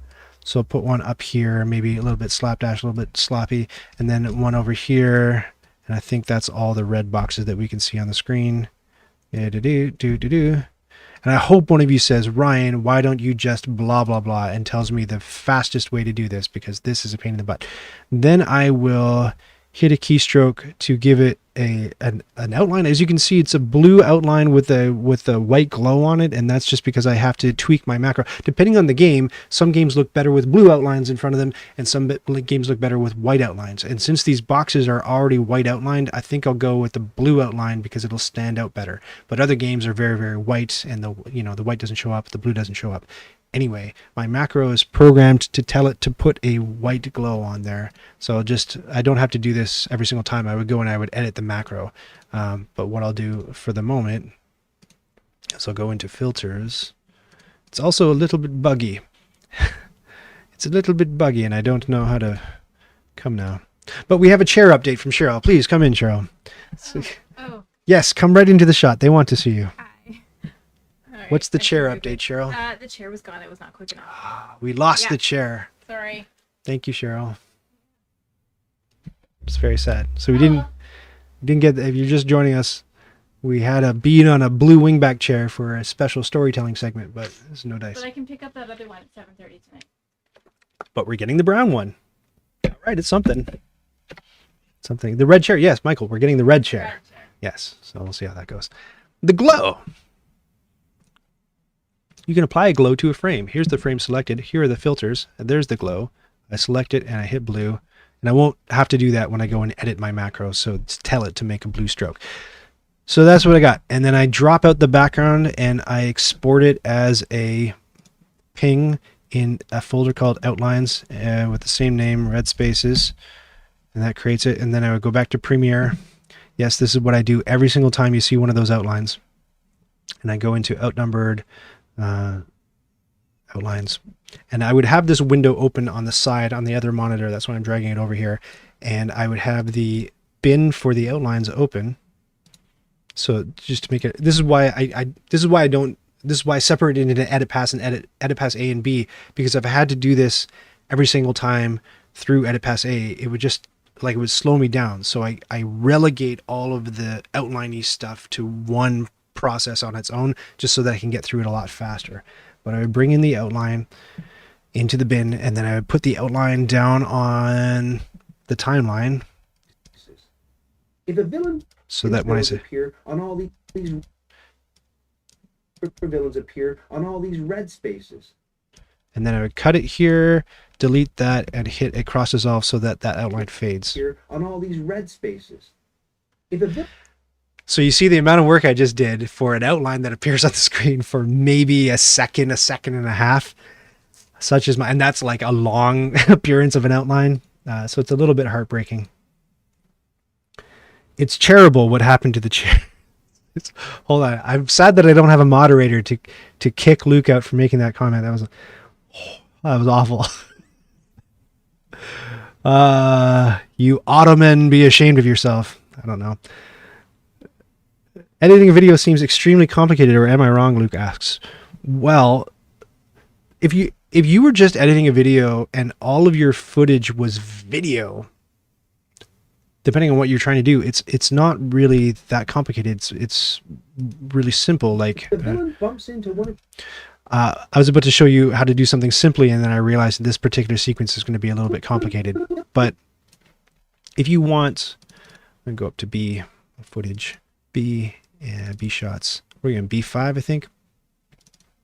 So if I wanted the picture to switch right here, I would hit C on my keyboard, and that would make it a razor blade. So back in the old days of editing film, it was way harder. Like this is called a digital editing suite, Premiere Pro, and I went to school and I took an editing class just at the tail end of using like VHS, and then the people did it with actual film before that. And I'm so happy that we can edit digitally, because what you'd have to do, the reason why the icon is a razor blade is because you actually had to take a razor blade to film and physically cut it, and then take two pieces of film and then take tape and actually tape the pieces of film together. And that's how it was done. How barbaric. So that's why it looks like a razor blade, but now you just hit the razor blade, click, and now it's cut it into two segments, and you can just select this one and get rid of it, or take another picture, and I'm holding down Control on my keyboard and I'm dropping on top, and that makes it inherit I don't know if you've seen it, but I've had to crank everything down to 50% as I put it on the timeline because it's shot in 4K and I only need it to show up at 1080p. So anyway, it makes it conform to the rotation and the scale of what was already on the timeline. So now when you scrub the playhead back and forth over that cut, If a villain bumps, boom, that's it. So you watch the truck up there. That's called scrubbing, by the way, going back and forth with your playhead. if a villain bumps, And I think I found my missing footage. Isn't that the footage that I was looking for with the truck moving down the... Yes, I think it is. Any tips for beginners? I want to be able to edit videos better if I can ask. Absolutely, you can ask. That's why you're here. Yeah, so tips for the beginners. I don't know. I was just talking to my friend Jess, who's a beginner, and I don't know if I would have advised her to pay for like the Adobe Suite. I'm using the Adobe Suite now because I'm using it semi-professionally. I think professionally means you make money at what you're doing. I'm not quite there yet, but I don't know if I would blow money on it because you can get a lot of free tools. So one that you want to look up is called DaVinci Resolve. And DaVinci Resolve is a free digital linear edit suite. So it's like Premiere Pro, except you don't have to pay Adobe every year for it. So DaVinci Resolve is this kind of thing with a different interface. It's going to look different, and I don't know how to use it, so don't ask me. I've opened it up before, and it's just foreign enough that I can't quite figure it out at a glance. If you want an answer to Photoshop, you want to download GIMP. If you want an answer to Illustrator, you want to download like Inkscape. So there are, if you want to do 3D stuff, the way I'm making inserts and little tchotchkes that you'll be able to print on your 3D printer by joining the Patreon, I'm using Blender for that, and that's another piece of free software. So you can do a whole lot these days with free software. It's fantastic. So that's my first tip. Second tip, if you ever want to use a program and you think there might be a free version of it, but you don't know, go to a website called Alternative 2. Type in the name of the program and it'll say, oh, Inkscape is an alternative to Illustrator, or it'll list a bunch of pieces of software that are alternatives. Some paid, some free, but that's a really good resource. Mark says, good asset management. Why, thank you. It's not my first rodeo. The better you organize your assets, okay, so that's Mark giving a tip to the beginners. I thought he was complimenting me. I guess I was wrong. But that's absolutely right. So all this stuff that you see me doing, all these extra pains that I'm going through to make sure that I have all my ducks in a row and my footage split into shots. There's the B shots, and these shots are numbered, and it's all in my script and easy to reference. Yeah, the more organized you are. And in certain projects, like when it gets to the end of the project, the client has asked for pickups for the third time, and I'm just trying to get through it. And I've been, 2 weeks on the project. 2 weeks is my limit. I'm just like, going crazy. Then you start to get slapdash and sloppy, and you start adding assets to the wrong folders, and it's harder to find things. And you get a taste of what it would be like if you weren't so organized. Don't be like that. Be organized from the beginning. It's also a compliment, I guess, says Mark. Oh, yeah. Another tip for beginners, another piece of software that I use extensively is called Everything. And it's a lifesaver. It has nothing to do with editing, but absolutely get Everything. If you're running a Windows system, it is just like, it's way better than Windows like file finder software. You just type in a thing and instantly it's created a database of all the files on your computer, and it's really easy to find things. And one of the things that really slows me down is fishing through all these folders, trying to look for things and organize assets. Everything is beautiful. And you can get it at ninite.com, Ninite. Let me just show you that. This is great. I love talking like nerdy nerd stuff tools. So ninite.com is a site that has all kinds of free and useful software. Blender, which I just mentioned, Paint.net, GIMP, which I just mentioned. And so what you can do at ninite.com is you can just be like, let's see, I want Chrome, and I want Zoom, and I want Audacity, which is a free version of Adobe Audition, so it's audio software, and I want Dropbox for some ungodly reason, and I want Cute PDF. I don't even know what that is. And so you check all the pieces of software you want, and you say, get your Ninite, and it gives you one file, one installer file. You double click that, and it throws all that stuff on your computer in one shot. Fantastic. Ninite is great. It's always, hey, Jason G.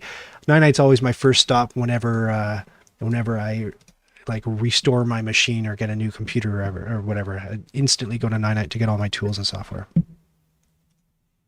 What else can I tell you? Audio is more important than video.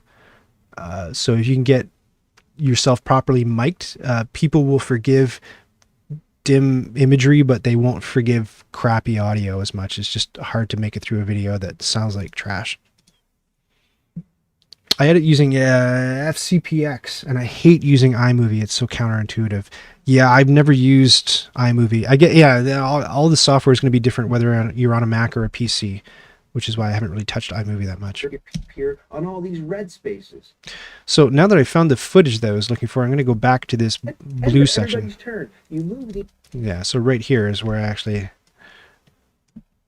in a second. So I need a transition there, boom. At the end of everybody's turn, you move the infi on the emphasis on infi. You move the infinity truck down the board. Infinity truck. I wonder if I have more shots of the infinity truck moving. Infinity truck down the board. Oh no! So the next shot is this bad guy moving down the screen. Infinity truck down the board. Whenever it reaches a spot with a red burst on it, so I'll highlight that. One step down the board too, and you deal a new batch of villains to the top row. So it still seems like I'm missing. Draw an event card and do what it says. If you're lucky, the event card. It still seems like that section I'm missing footage, or I told myself I was going to reuse it from the beginning of the video. So I'll just drop a woohoo. I'll just drop a blue. Woohoo! Going crazy here. I'll make that blue so that I know later that that's a mess up spot or something I have to go fix in a bit. I won't bore you with it. Not that the rest of this is at all fascinating. Yeah. Footage. B shots. BO5. By the way, this is absolutely not the case where you feel compelled to stay to the thrilling conclusion. I'm just working, and I thought I'd live stream it. Label pink. Pink. If a villain bumps into one. So this is where it gets a little bit more complicated. I have all these sequential shots that I took in this little bundle here. Make it 50%. With your barricade. Oh, that's really weird. What's going on here?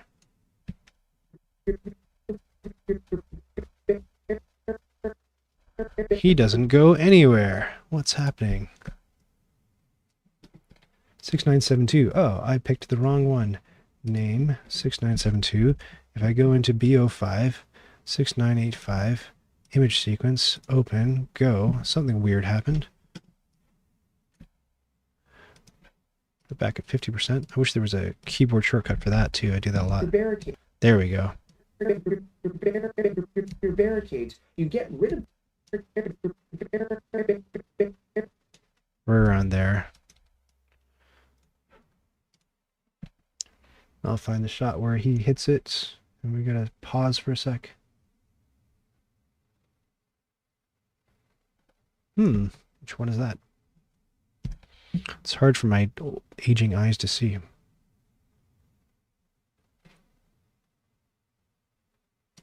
Right here, I think.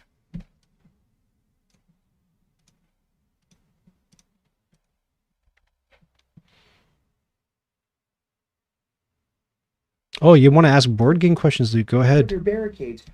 With your barricades. Absolutely. And I'm sure, like, Mark can probably answer your question if I can't. I mean, everybody in the chat should be able to answer your board game questions. Hell, we're board game people. One of your barricades. You get rid of. You get rid. You get rid. You get rid of the barricade and the. And the bad guy. And the villain. Ooh, that's rough. And the villain.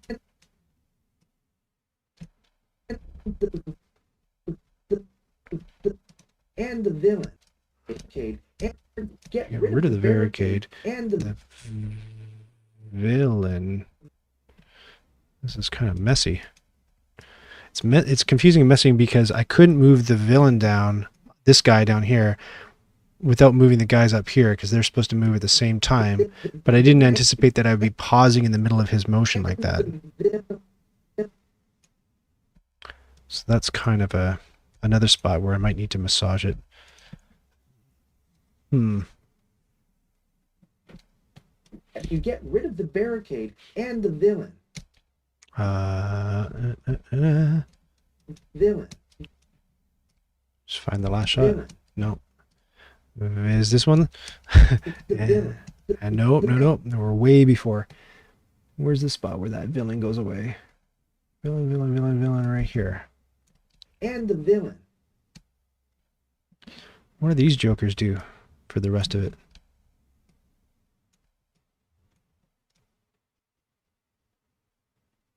I don't know why they pop. Oh. What's that? Oh, they keep coming down. So I should let them keep coming down. The villain. Right here. The villain. No. The villain.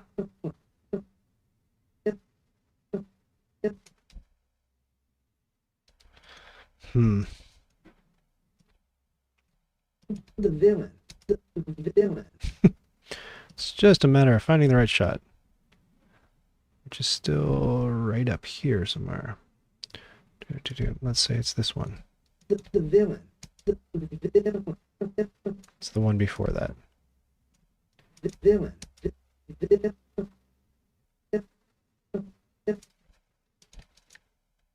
And the villain. Nope, I was wrong. It's the one after that. The villain. There we go. Whew, that didn't take too long, did it?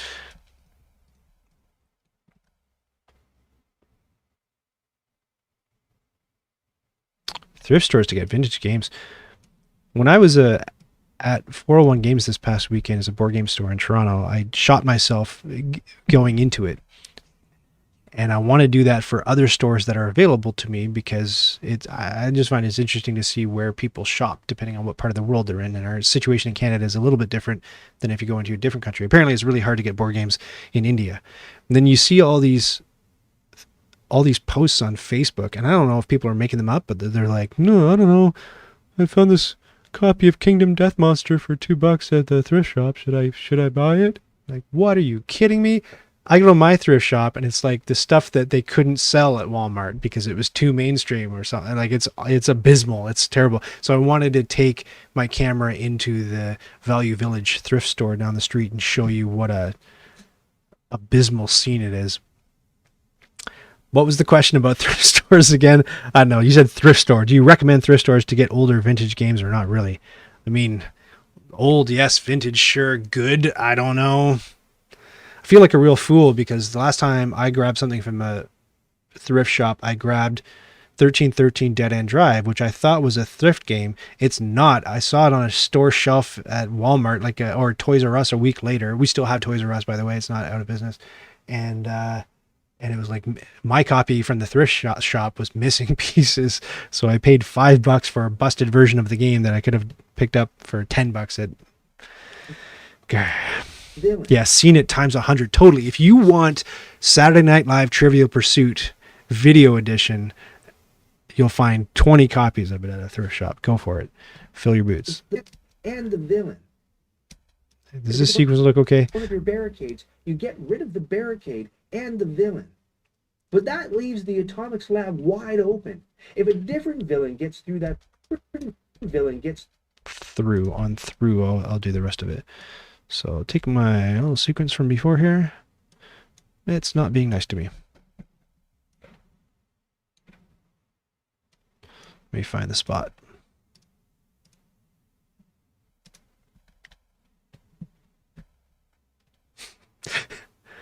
Eight copies have seen it. This is Value Village. 8 copies have seen it. Twilight. Oh God, Twilight. Monopoly, Incomplete Clue, and Dealer No Go. Yeah, it's not even like the full version of a crappy game. It's like Clue with Colonel Mustard missing. Or it'll be like, does this exist? I should check Board Game Geek. I had this weird thing the other night where I'm like, is Friends Clue a thing? I don't know if I came up with that or it's a fever dream or like it's a real thing. You can see I don't think it's a real thing. You can see a version of Clue with friends as the characters, right? I don't know why one of them murdered somebody. Maybe not. Maybe it's not. I don't know what I'm talking about. Gets through that. This is a little bit confusing. Let me see if I can get the right sequence going in here.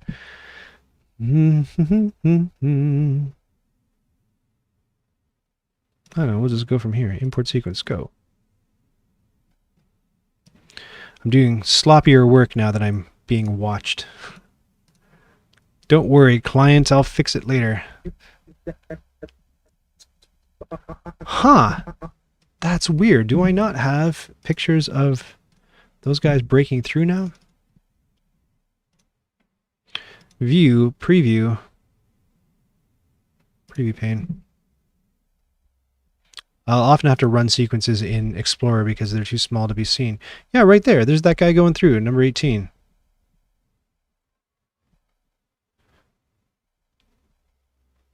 Starting from 6,999.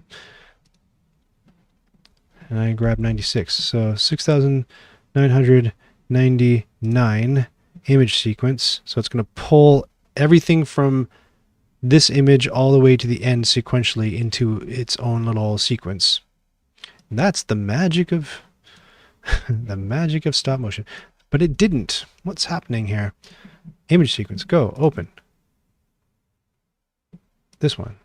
It doesn't pull it in as a sequence. What is happening? What is happening? I'm going to make a new bin called What is Happening? Very strange.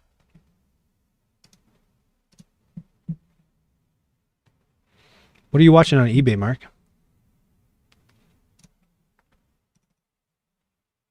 I had a fight with somebody on Facebook a couple of weeks ago because that's what I do. I just fight with people on the internet because I'm a pro like that. And I was complaining because somebody asked, you know, what's the best whatever game? And he's like, oh, and he named a game that was out of print. And I'm like, what are you doing? Like, what's the point of that? Why are you naming a game that's out of print that people can't get? And he blew up at me. He's like, you can still get games that are out of print. You just have to go to eBay and pay $60 shipping. So I'm like, yeah, I mean, technically you could probably exhume the dead game designer and get some sort of voodoo doctor to necromance him back to life and rebuild the game for you. But like, which may be a bit far, but they, you know, with enough money and power, you can do anything you want. But like, come on, recommend a game that's on store shelves. So I'm not sure why it's not bringing this in as a sequence. I'm going to closely examine these names. Ah, that's why. Look, number 7,000 is missing. And so it's not pulling it in as a sequence. But if I pull in that one, it pulls it in as a sequence. Why is number 7,000 missing? Well, let me show you how great it is that I have everything. Whoa, but I can't type. So you just say image 7000.jpg and nothing comes up. That's interesting. I wonder why that one photo is missing. Anyway, carry on. Just learn what camelCase is in programming. You're using it for your folder names. Yeah, I'm a programmer. I was a programmer, so I use camelcasing a lot. So as long as we're learning things, let's talk about that. So this is camelCase. This is not. So there's a difference between the two when you capitalize the first letter or you don't. camelCase is when it looks like humps, like camel humps. And this is called, oh man, I forget what it's called when you capitalize the first letter and then hump everything else. That's a new word. This is not. So if you're using underscores, it's not. And this is not. Oh, I can't even spell with people watching me. Yeah, that's just a throwback. It's not only a throwback to programming, but it's a throwback to the days when if you made a folder, you tried to make a folder name with a space in it, your computer exploded. Right? Because the OS just couldn't handle that. And now when I see people making folders folder names with spaces in them. I'm like, oh my god, head for the hills. Duck behind the couch before something catches on fire. Man, I'm older than I realize I am, I think.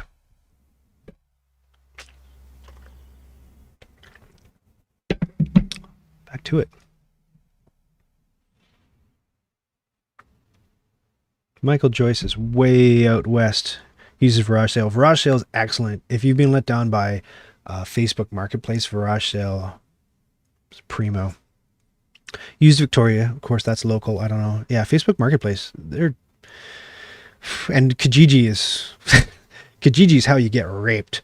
Kijiji is how you get your nuts kicked in an alley by a dumpster. You go forget. Not only that, but if you're trying to sell on Kijiji, you'll put it out and you'll say like, it's a red chair and it's now available. And people will go, is it available? And they'll be like, what color is the chair? And the people will be like, what kind of furniture is it? And you're like, oh my God. And then they'll say, I'll be there in 5 minutes to pick it up. And then you wait all night. They don't show up. And then 2 days later, they're like, oh, where were you? I showed up this morning. You're like, what's happening?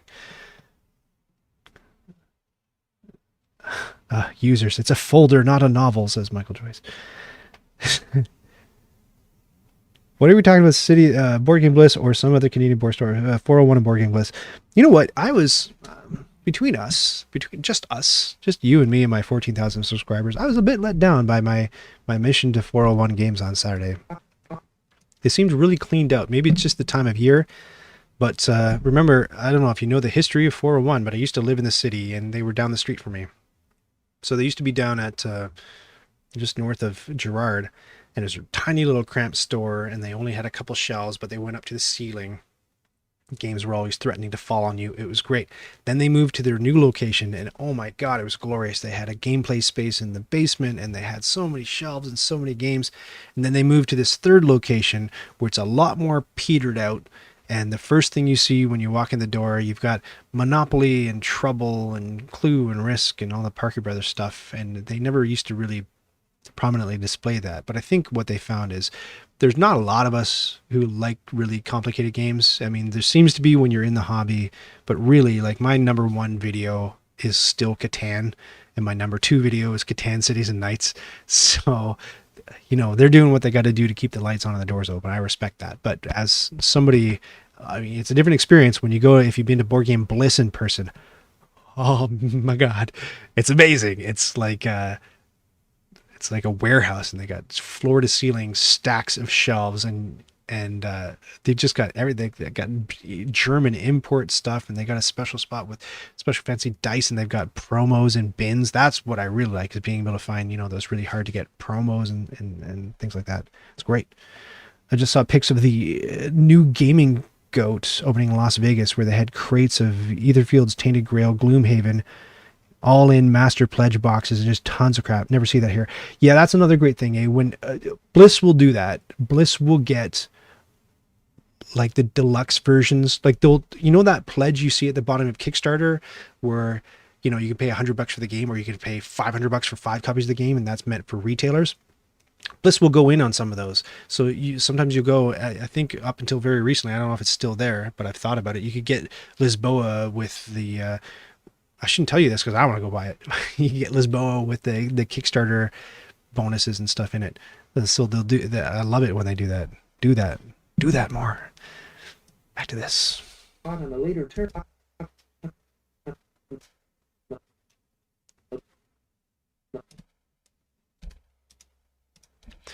Boop-a-doop-boop-boo.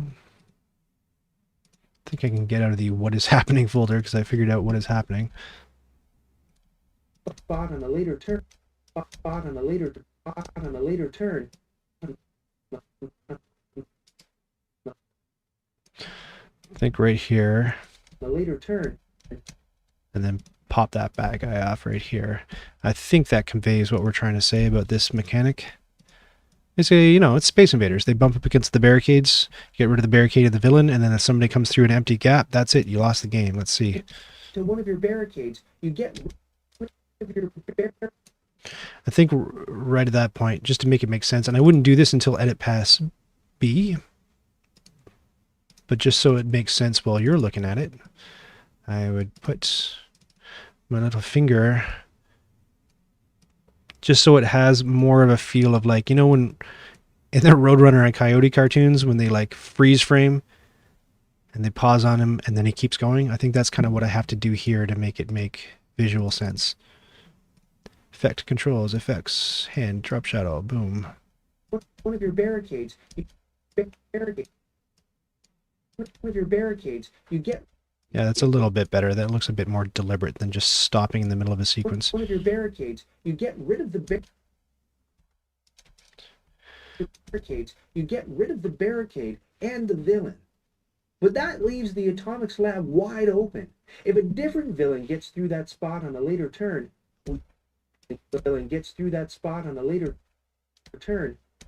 So what I'm missing here is the truck. If you'll notice, if you watch up here, the truck blips. I think right here, I need the next picture of the truck. So 69957.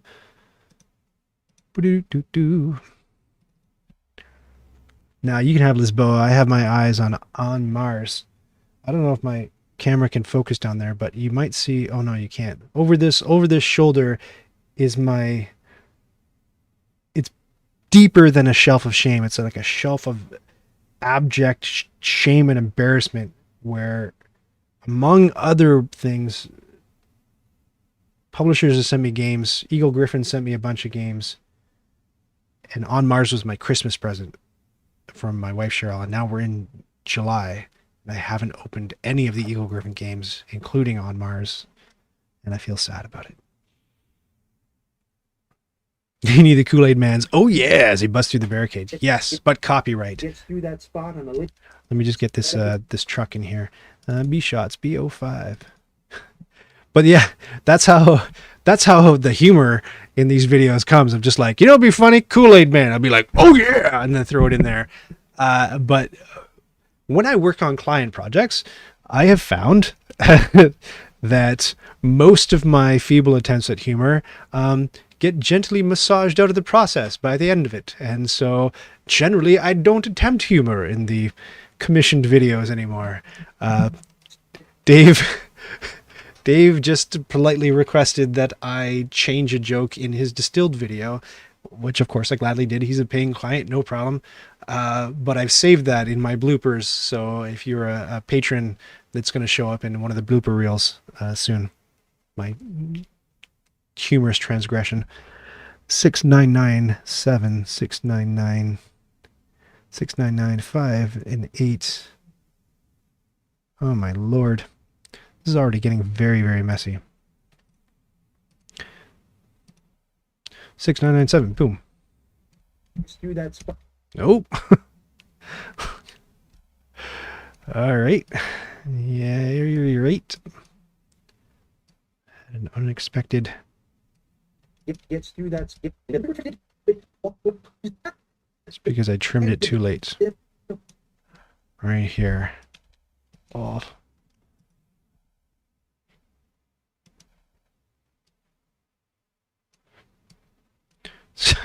I'm doing some slapdash work because I feel like I'm being watched.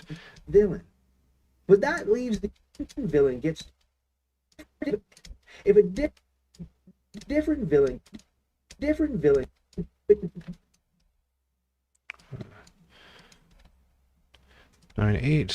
Different villain gets through that spot on a later turn, well, you lose the game. That's fine. I'm happy with that. I'll keep that. And then I'll cut here and I'll delete this and I'll take all this and I'll hit Alt down and drop it all down so that it's all part of the same sequence, because I can't have it all willy-nilly on different layers, because I mentioned earlier that one of the processes I go through is to brighten up all the graphics, and that's just a big copy paste slog, and I just do it to the bottom layer of stuff on that first track. So if I have, and so I know if I look at this, if it's not on that bottom layer, I know it's something like a finger, and I don't need to add the colorization to the finger. So that's why it's really important for me to make sure that anything that needs to be color treated at the end is just along that first track. If it happens that I do some sort of weird correction or whatever, and I have a clip on the second track that also needs to be colored, what I'll do to indicate to myself is I'll right click it and I'll hit label and I'll make it tan. That's just my reserve color for like, oh, this needs colorization added to it to match what's beneath it. But that's not the case here. Barricades, you get rid of the barricade and the villain. But that leaves the atomic slab wide open. If a different villain gets through that spot on a later turn, well, you lose the game.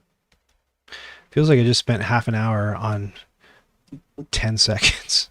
That's another thing I mentioned. It's nice once I get the audio track in there because I'm able to scroll out. This is the zoom, so you can like go right in, and it focuses right in on your playhead, so you can get right in tight on what your playhead is selected on.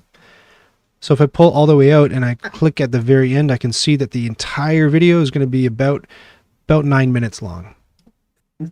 I like that. That's comforting. And 9 minutes, as you know, is much shorter than most of the videos that I do on the channel. Usually a how to play video runs like, 15 to 20 minutes. So this is going to be a nice zippy project to get through, which is one of the reasons I wanted to stream me going through the process, or part of it anyway. The next shot is... So this stuff should go quickly. The easiest way to defeat a villain is just to match one of the dice you rolled to its number. So I'll pull in all the footage from BO6. These are the separate shots. I'll put it on my timeline, click it, go to Effect Controls, 50%.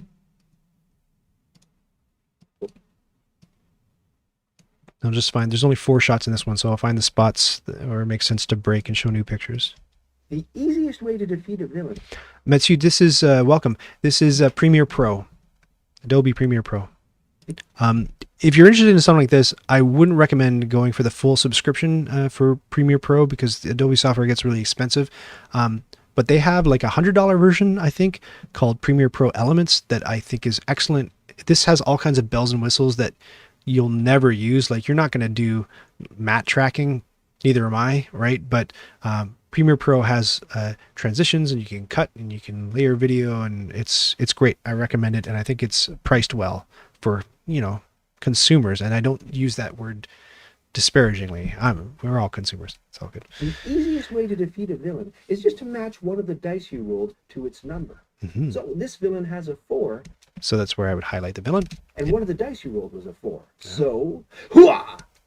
Right. So every single time I say hua, this, I hope the client is okay with that because I do it a whole lot. Hooah! Your number's up. Now you can't use that die to defeat any other bad guys. It's used up. And then I say used, I'll pop it off. Guys, it's used up. Whoa, why does he disappear? He shouldn't disappear. It's used up. There we go. To defeat this villain, you can add 2 numbers together. So if you add 3 plus 2, you get 5. And there's the hooah. Very scent of a woman of me. Get 5. Hooah! Take 5. Get it? Evildoer. 5. And I'll pop the dice out when I say evildoer. You get 5. Hooah! Take 5, evildoer. You can use... That'll go okay. This villain is a 10. You can multiply 2 times 5. So BO7 is our next sequence, our next shot. BO7, let me bring the footage in. There are the 3 different pictures. Again, this is like an amalgamation of the 3 pictures, and it's already in there because that Watchtower software I use, it will either pull all the images in individually or it'll pull them all in as sequences, but it won't do both. And I've asked the creator to make it do both in a checkbox, and he said, no, why would you ever want to do that? And I told him why, and I told him about this whole process, and he said, you are dumb, essentially. I refuse. Oh, this shot's very blurry. Uh-oh. I've had some focus issues here. Let's try it. Oh, geez. Oh, no. This is a retake situation.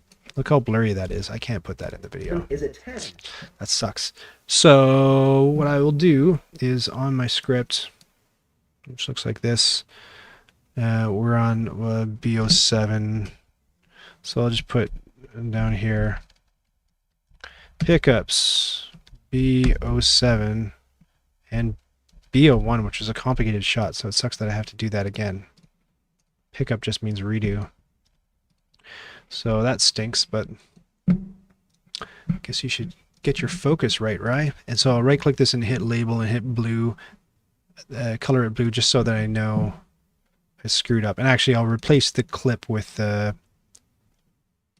common blue. The reason I do that is so that I can really easily just, you know, at the beginning of the timeline, I'll be like, where are all the places where I need to put the pickups? I'll hit find, control F, I'll hit blue, find, and it'll jump me right to something that's blue. You can also adjust it so that if the name contains blue or like if the label is blue, you know what I mean? So either way, just to cover both bases, I just call it blue and I make it out of the blue clip. Just so it makes it easier for me to find things. In order you want. Mm-hmm.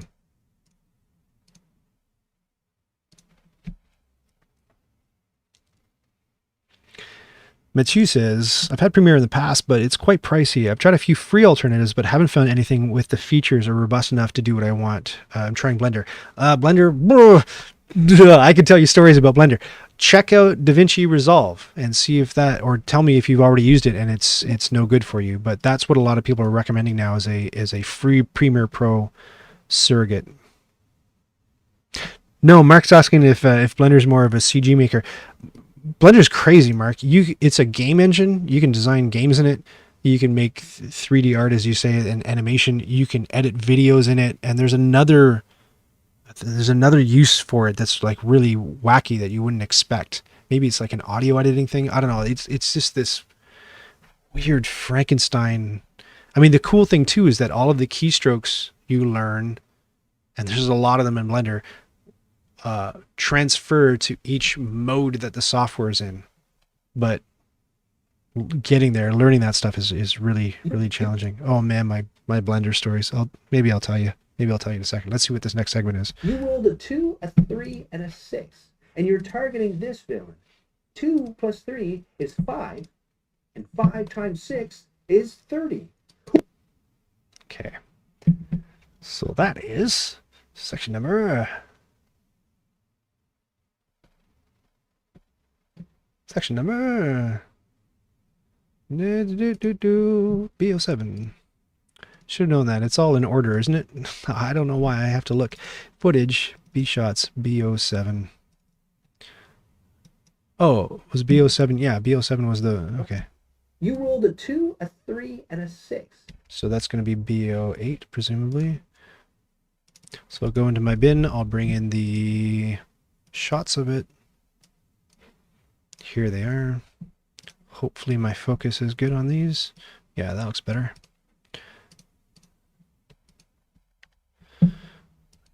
You rolled a 2, a 3, and a 6. And I would highlight them as, you know, at a pass B. This villain. 2 plus 3 is 5, and 5 times 6 is 30. So right on the wow, we'll get rid of the villain. It's 30. Now that's what I call crunching numbers. All right. Well, don't forget subtraction. And then right there, usually after I tell a joke or I'm saucy or something like that, one of the transitions I like to use, which you've seen in my videos, is a wipe with, you've seen this wipe before. So I'll throw this wipe on. It's going to be a horizontal wipe. So right now, this is what it looks like. Wait, I gotta get the picture that it's transitioning to, or else it's not going to look like anything. Let me just bring in the B09 stuff. B09. There's the 3 shots for B09. Right, so the transition looks like this currently. Right, it's very, very slow. So what I do to make it kind of snappier, because I was raised on things like Beekman's World. I don't know if you've ever seen Beekman's World, but I like whenever it's somebody like Johnny Bravo, you know, whoosh, whenever you move your finger or turn your head, whoosh, you know, or like Weird Al Yankovic in his Fat video. That's what I'm into. I wear my influences on my sleeve. So what I'll do is I'll take this and the border color will be white. So now this is what it looks like with a white border. Oh, it didn't work. Effects controls. So it'll be white. Oh yeah, and the border width instead of 0 will be 12 because I use 12 point lines for everything. And it's going the wrong way. For some reason, I like it going right to left instead of left to right because it's jarring and weird. We read left to right, so we don't like things that go right to left. So I'll hit reverse. Where's reverse right there? So now it's going that way. Well, don't forget. So then I'll also add, to make it just kind of like punchier, I'll go up to my audio folder and I have a bucket full of whooshes. Here are all my whooshes. You get 3 whooshes. And the one I have is different. This is going to sound so dumb. I have different whooshes for different situations. So whooshes 12 to 18 are my standard whooshes. So let me here. Whoosh 12 sounds so stupid, is like a good, honest, earthy whoosh. That's, all purpose. It's great. Listen. Well, fine. It's quiet. It's, unimposing. Whoosh 4 is an abrasive, punchy whoosh, and that's the whoosh that you'll hear when I'm like, let me show you how to play. And it's like a crash whoosh, and it goes into like the flyover at the beginning of the video. So here's what whoosh 4 sounds like, and you'll recognize it from my other videos. I just have to place it so it's in the right spot. Here we go. Right. It's more like it's got that quality to it. So that's when I use that. If I've told a joke or have done something saucy, I will put a whoosh 19 in there, which is more like a swishy, piercing sword whoosh, and it's just a little bit more slicey. And I kind of like, I don't know, for me it acts like a kind of like a drum fill kind of thing when I've said something silly. Crunching numbers. Well, don't forget. Does that make any sense? I don't know. It sounds weird when I'm saying it out loud because maybe I don't know. That's what I'll do. One more time. Here we go. Numbers. Well, don't forget subtraction. Yeah, and that starts in a little bit too early, so I will select it all and give it like a 5 frame. Well, don't forget subtraction. That's a little bit better. It's less hurried. 4 minus. Great. It's weird, man. Don't do this if you're self-conscious. I don't recommend it. It's very nerve-wracking. And you have to explain the stupid ways you do things for reasons. Blender sounds like fun. It's more, right. It's Frankenstein. Actually, Blender is the name of the doctor that created the monster.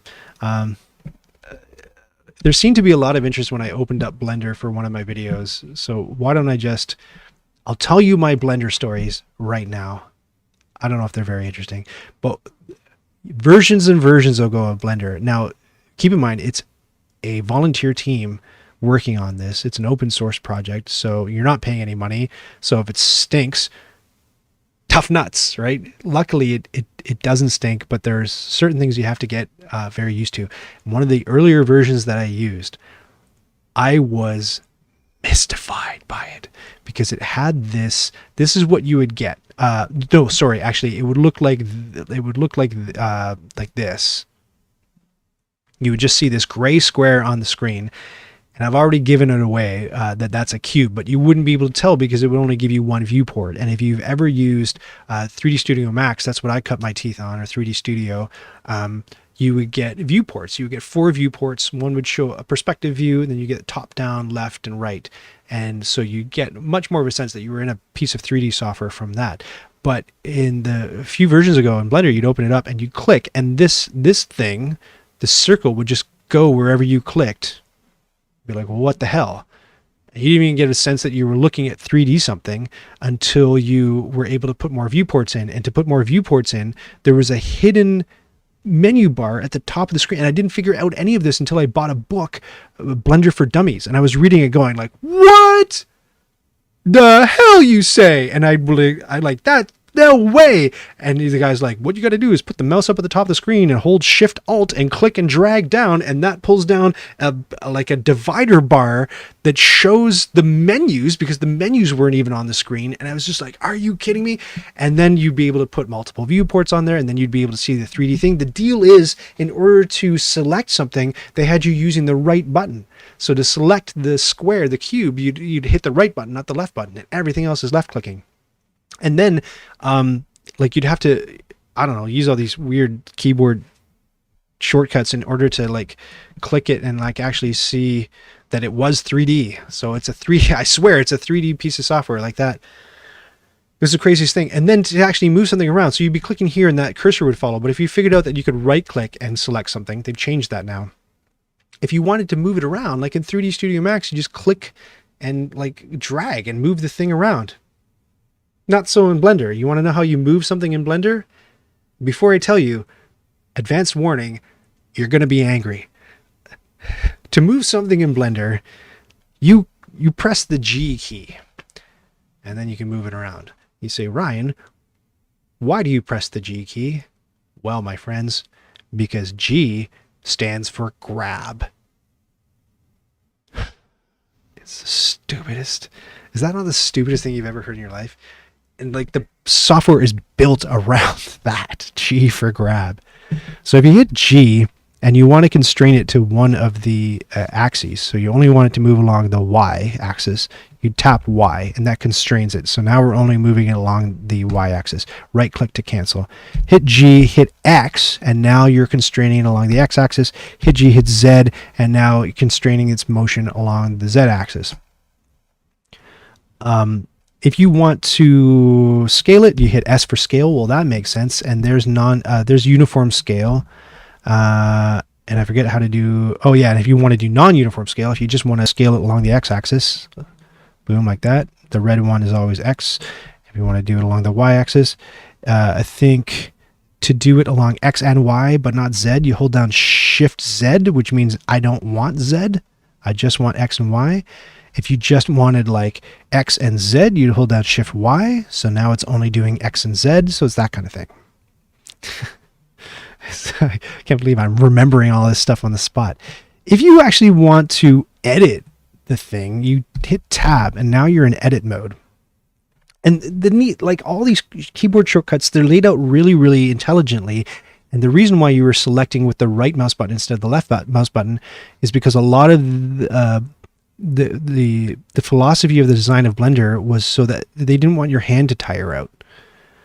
So they didn't want people using it to get repetitive strain disorder, which you can really get on 3D software. So they made it so that when you have a 3D object, there are a few different pieces of the construction. So the little dots are called vertices, singular vertex. If you say vertexes, I will have you hanged. If I ran the world, you would hang by cracky. So those are what the dots are. And then the lines that connect the dots are called edges. So if I hit 2, now I'm selecting edges. And if I hit 3, I'm selecting the broad planes in between the edges called faces. So I can select the different faces. If I wanted to move any of these, it's just like moving an object. So if I hit G, well, now I'm moving that vertex around. And if I hit X, now I'm constraining the vertex along the X-axis. If I grab this one, G, and hit Y, now it's constrained along the Y-axis. So that goes, for anything else. If I hit 3 and then I select a face and I hit G to grab, now I'm moving that whole face. If I want it constrained to Y, I hit Y. Now it's only going along in the Y. Now, if I want to get super fun and I want to start adding geometry to this, there's a bunch of different ways to do it, but one of the easiest ways is I've got this face selected and I hit E, and that's to extrude it. So now I've extruded that, and I've extruded that, and I click this, and I've extruded that, and I click this, and I've extruded that, right? So you've got much more of an interesting shape going on there for whatever you want to do. This isn't what I'm supposed to be doing right now, but if I wanted this to be split, it used to be you could only work with 3D objects if you're working with triangles.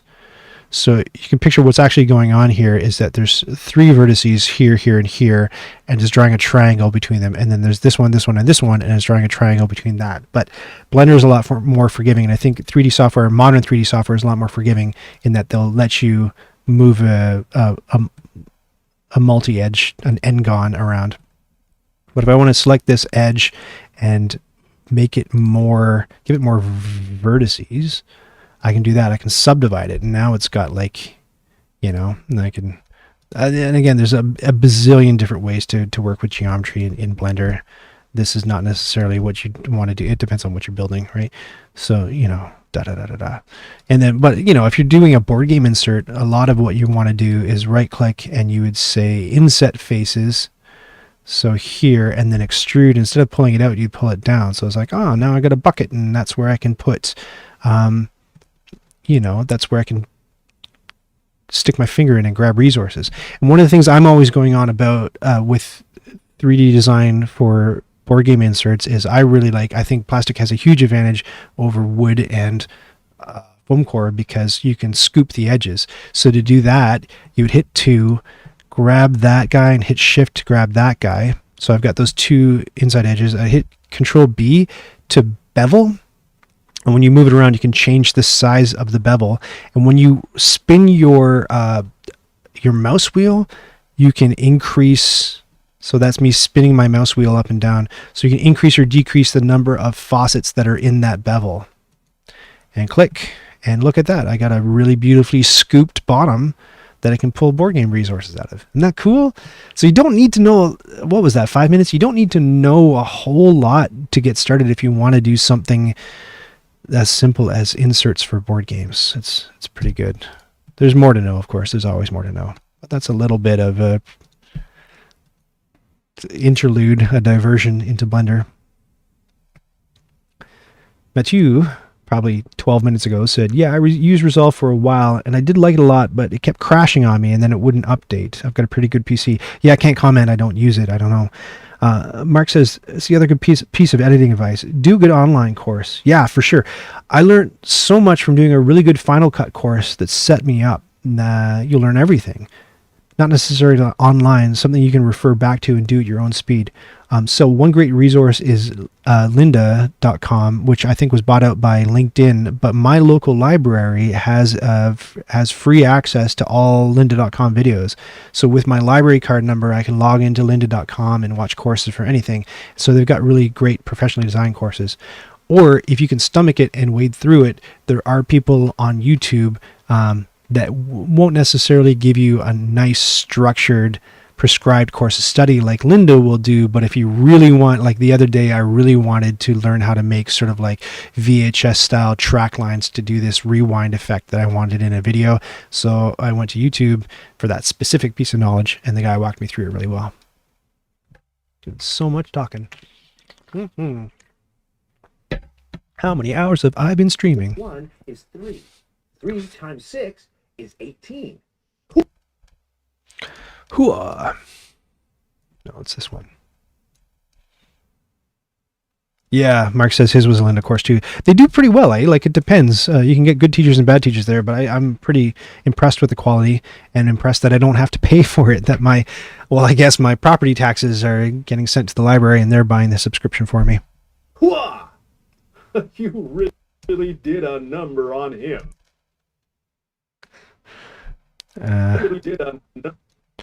On number. I constantly want to show these dice disappearing to reinforce the idea that you don't get to keep the dice to keep fighting bad guys. On him.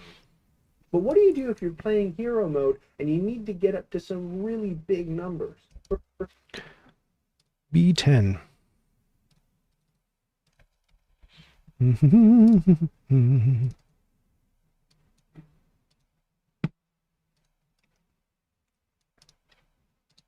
FX 50% scale.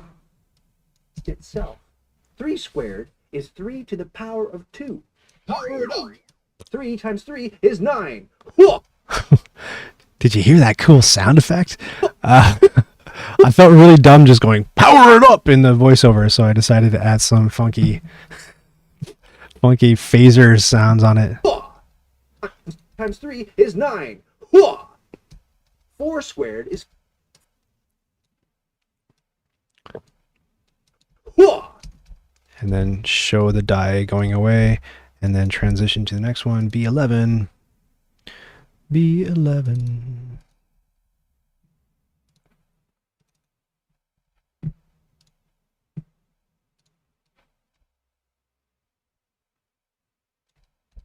Transition.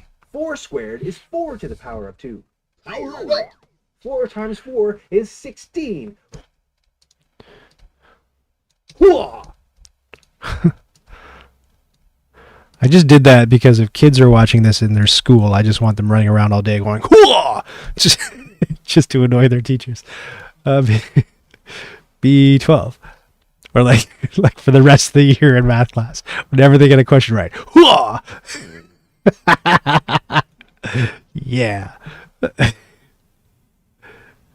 Add amateur Foley artist to your resume. Amateur. I make money on these videos, damn it. Not very well. Almost amateur. Semi-pro.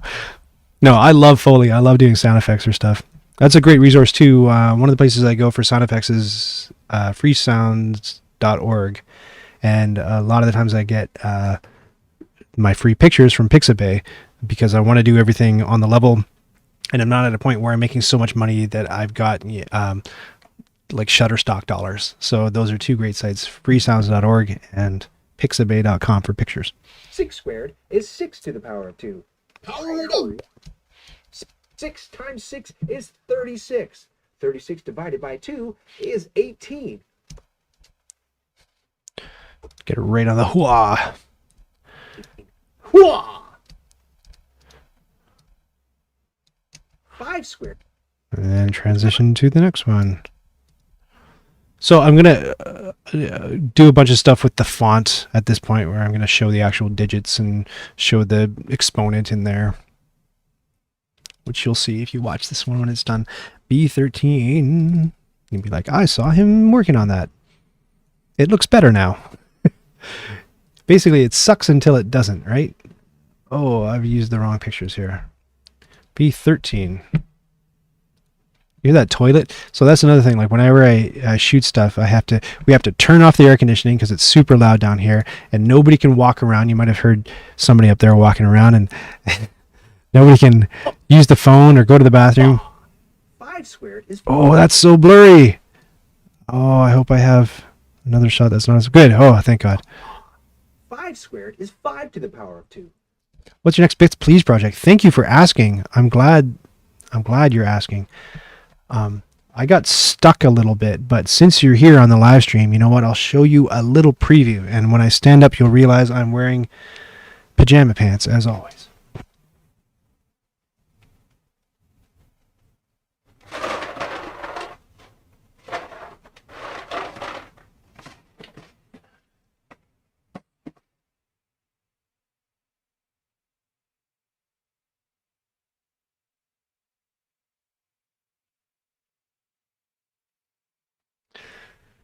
The box is not in the place I expected it to be.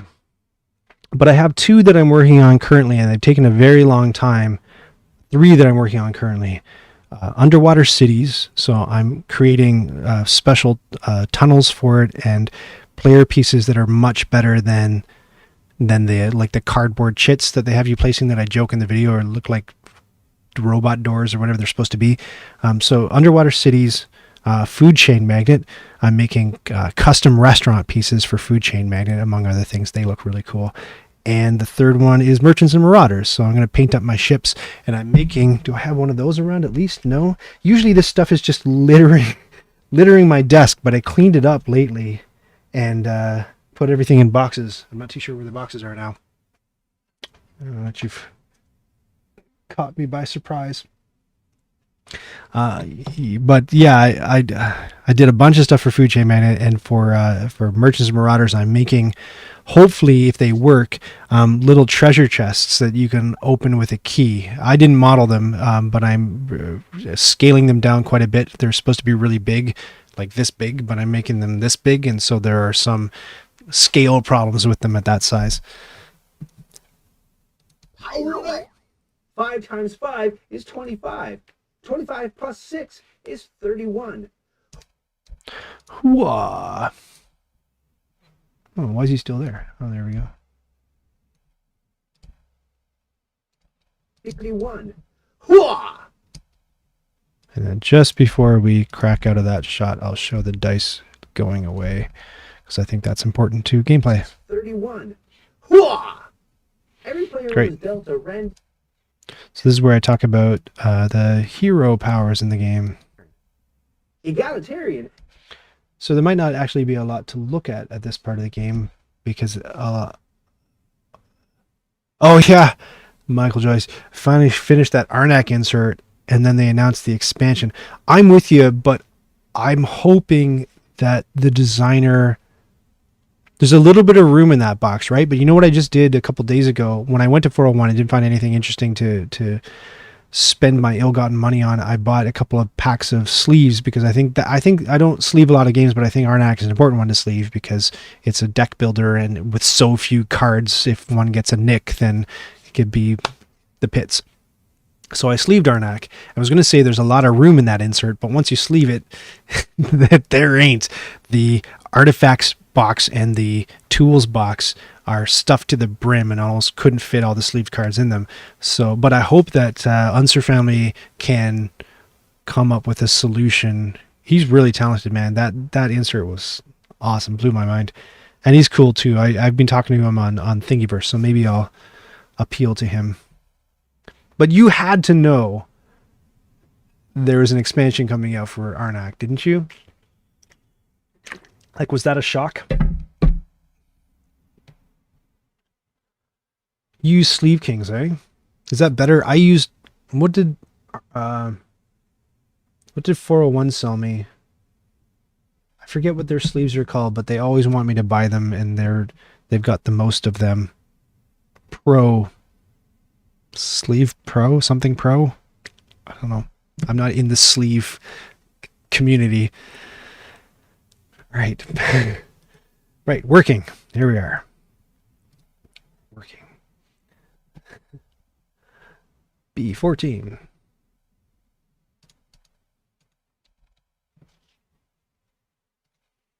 B14. B14. What else can I tell you is going on? Man, it's been a busy month, man. I did just finished up Distilled. I'm working on this now, and just before Distilled, I did Dungeon and Kingdom. So that's why you haven't seen, like, Bits Please takes a little bit of effort to put together. So that's why you haven't seen any Bits Please stuff on the channel this month. I was trying to do one every single month, but this month has been challenging. Egalitarian gets to change one die to the same number as another. So by changing this 1 to equal this 4, to equal this 4, he can defeat this 4 villain.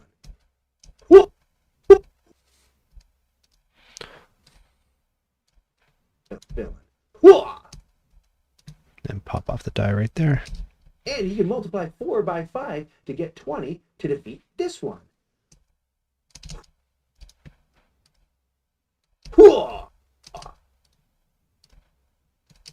We have zero tolerance for evil. Just like that one. Digitize. It's probably not. I have fun. B15. B15. Yeah, different clients have different tolerances for humor in their game. I hope these guys dig the scant jokes in here, but generally, and I can understand why. Like they're trying to get schools as their clients. They're trying to sell this through to, among other people, schools, and schools, as you know, are humorless sons of whores. They don't like jokes very much. For evil. Digitizer gets to... And we'd hate for schools to think that a game about math is enjoyable or fun. So let's downplay humor as much as we possibly can. I just watched Pink Floyd's The Wall over the weekend, so we don't need no education is stuck in my head. Gets to turn a die to its Sleeve Kings are like 60 micron. Oh yeah, like if you're measuring microns, so you're already way more into sleeves than I am. So they're heavier than penny sleeves, but slimmer than premiums. It's a nice balance. Yeah, I don't really know the difference. I got what I think are penny sleeves because they're like really flimsy, and I was like, I don't want to put anything in these things. These feel like junk. So maybe that's what it was. They were penny sleeves. Sleeves would muck with your video stills though. That's the thing. I didn't want to sleeve Arnak because I have every intention of doing a solo playthrough of Arnak, but I worried that the sleeve would make it too glossy on the table. So I'll have to do a couple of tests and see if that's the case. I think that's going to be the case, and I'm going to have to like unsleeve Arnak, shoot the video, sleeve it all, and put it away. Should be a pain in my ass. I turned on a really bad movie while I sleeved Arnak the other day. It was terrible. It was really bad movie. I just wanted something where I could turn my brain off, but it was really bad. And here's Digitizer gets to turn a die to its opposite face. And here's a secret about dice. I'm teaching the kids the secrets about dice, everybody. Where are my dice shots? So we're on B15. We're going to go over to CU, presumably 2. CU2. B shots. Footage. CU shots. CO2. Yes. About dice. Two opposite sides always add up to 7. So the flip side of a 2 is a 5. I didn't stop motion animate the die flipping because I did it in the Dice Forge video because it's just a lot easier to do when the die is big, but even then it was really tough because it was small enough that it was challenging. But I could have stop motion animated this die flipping, but it would be really super challenging, and I don't know if it'd be worth the effort. 2 is a 5. And I'll at least transition that. 5. CO3. CO3.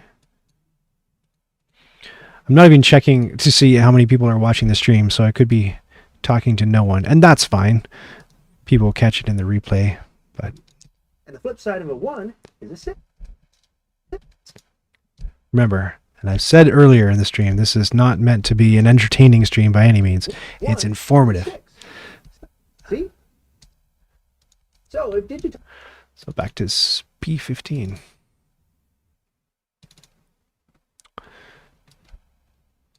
Man, this is just the start. I had so many ideas for different types of streams I could do. This was just one of them.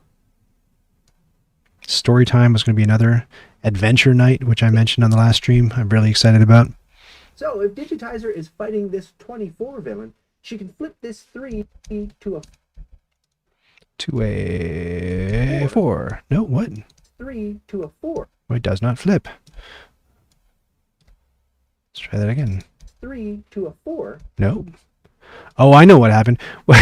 With a bunch of these, I use a remote shutter button when I do the photography, and this one has a breaky in it. So when I hit the button, it was like ka-ching, ka-ching, ka-ching, ka-ching, ka-ching. It would take like 20 pictures in a row. I'd be like, no, as I'm trying to get the button unstuck. So a couple of these shots, there's a bunch of identical photos. So I just have to find the one where it finally. She can flip this 3 to a 4. There we go. And then multiply 4 by 6 to get 24. Hooah! Hooah! She 86'd him. The M1 robot can knock 1 or 2. Well, good. Michael is crafting switch configs. Switch configs, like capital S switch or small s switch. Switch configs. You have to tell me what that means. Are you an electrical engineer, Michael?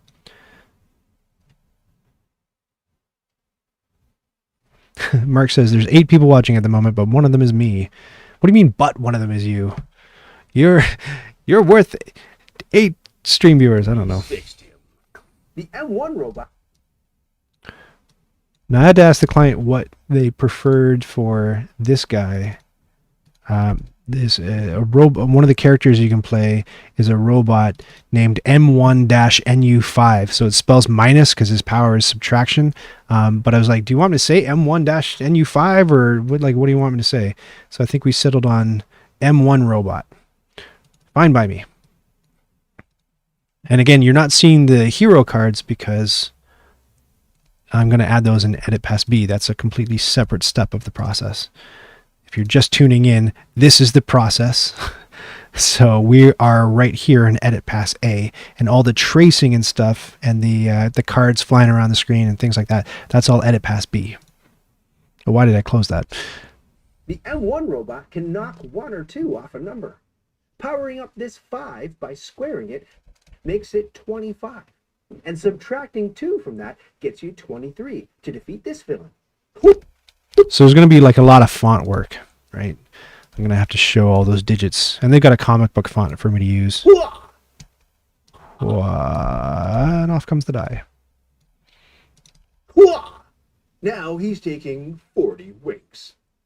I was amazed at how many number-based one-liners I was able to come up with for this video. Amazed and impressed, frankly. But I eventually ran out. And so one of the jokes later on in the video is I've run out of number-based one-liners. And then I came up with another one, but it's like a really old one from like the 1920s that nobody's going to know. Do you know, have you heard, it's like a Great Gatsby. Have you heard of 23 Skidoo? If I said, 23 Skidoo at you, would you know what I meant by that? Tell me in the chat. Oh, Switch Network admin, Michael says. Yes, of course, switches. That makes sense. Derp. Great Divide's power lets you re-roll any or all of your dice. Big Plus gets to add 1 to something. By adding 1 to this 3, he can defeat this villain. Hooah! Your days are numbered. And Did I already say that one?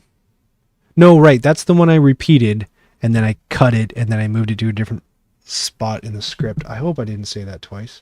Oh, Mark knows what 23 Skidoo means. Is it a Britishism, Mark? You got to tell me. So if I said, 23 Skidoo, what would you do? Or what would you think I was intending for you to do? And multiple can double the value once per turn. So... And you have to say to that voice too, 23 Skidoo. 18.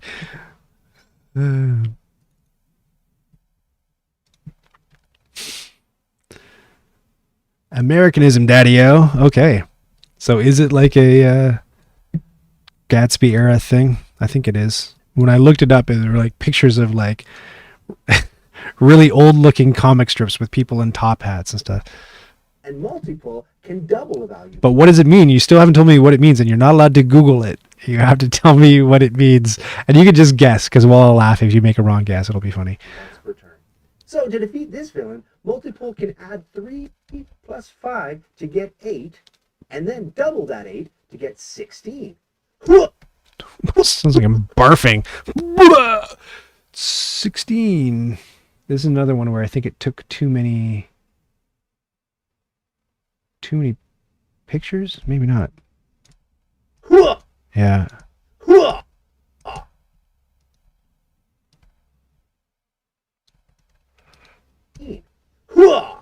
How many more number-based?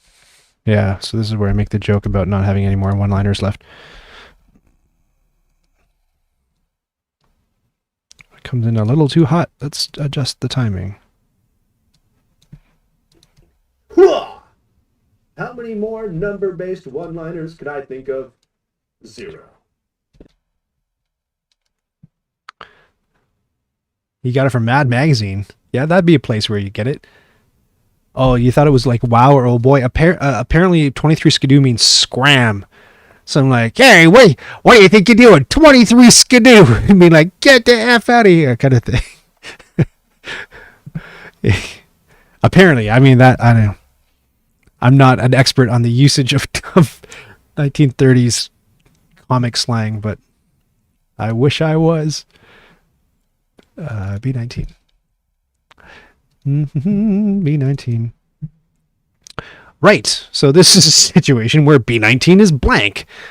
I think I know why. Because I didn't slate it. I didn't use my little slate to write down shot B19, and the B19 images are in the B18 folder. Right? Because you see how these look different. These three look like different shots than these three. So there's B19. Thank God I didn't wreck it. Put that on my timeline. It's really nice too. Like at this point, I'll be like, "Oh my God, how much more is there?" And you're probably thinking the same thing. And I'll pull out and I'll be like, "Oh look, there's only..." So I'm like 2/3 of the way through edit pass A, minus the pickups that I have to do where I messed up. Cool. Do-do-do. There's one more thing to know that will give you and your teammates the edge. It's the meaning of 23 Skidoo. If you defeat a villain on a yellow space, you get to draw a bonus power card. You can save this power for later or use it immediately. Bonus powers do all kinds of helpful things, like letting you defeat a villain with a number divisible by 5. This is where I'll show the That's cards. any number ending in a 5 or a 0. Or defeat a villain with a prime number on it. A prime number is any number that's divisible only by 1 in itself. So 7 is a prime number. So I think I have to defeat the villain. Villain on a yellow space, you get to draw a bonus power card. You can save this So on a yellow right here on a... defeat a villain on a yellow And I'll drop the die on space. defeat a villain on a yellow space. So I like this in edit pass A when there's lots to do for edit pass B on the sequence, but not lots to do in edit pass, because it's like punting the work to future Ryan. So I think I can skip this whole section because there's no more pictures here. So that's feature me's problem. Key to winning the game. Let's say this villain is about to break into the Atomics lab on the next turn. So B20. B20. B shots B20.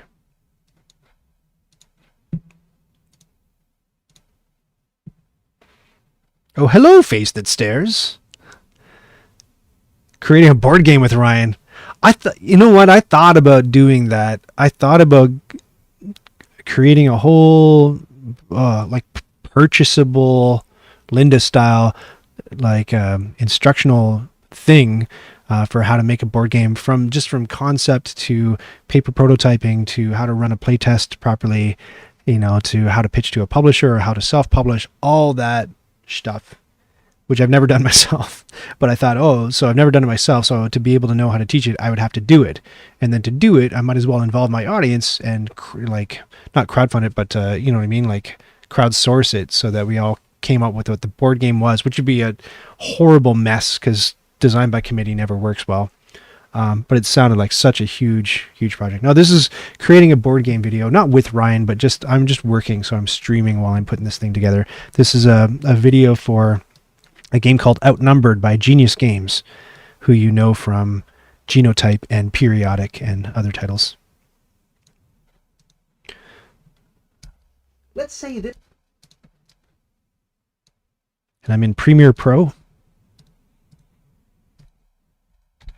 And I'm almost at the end of Edit Pass A, which is the process where I drop in all the photographs that I've taken like a jigsaw puzzle. Let's say this villain is about to break into the Atomics lab on the next turn unless you do something about it. That does not appear to be the situation here, does it?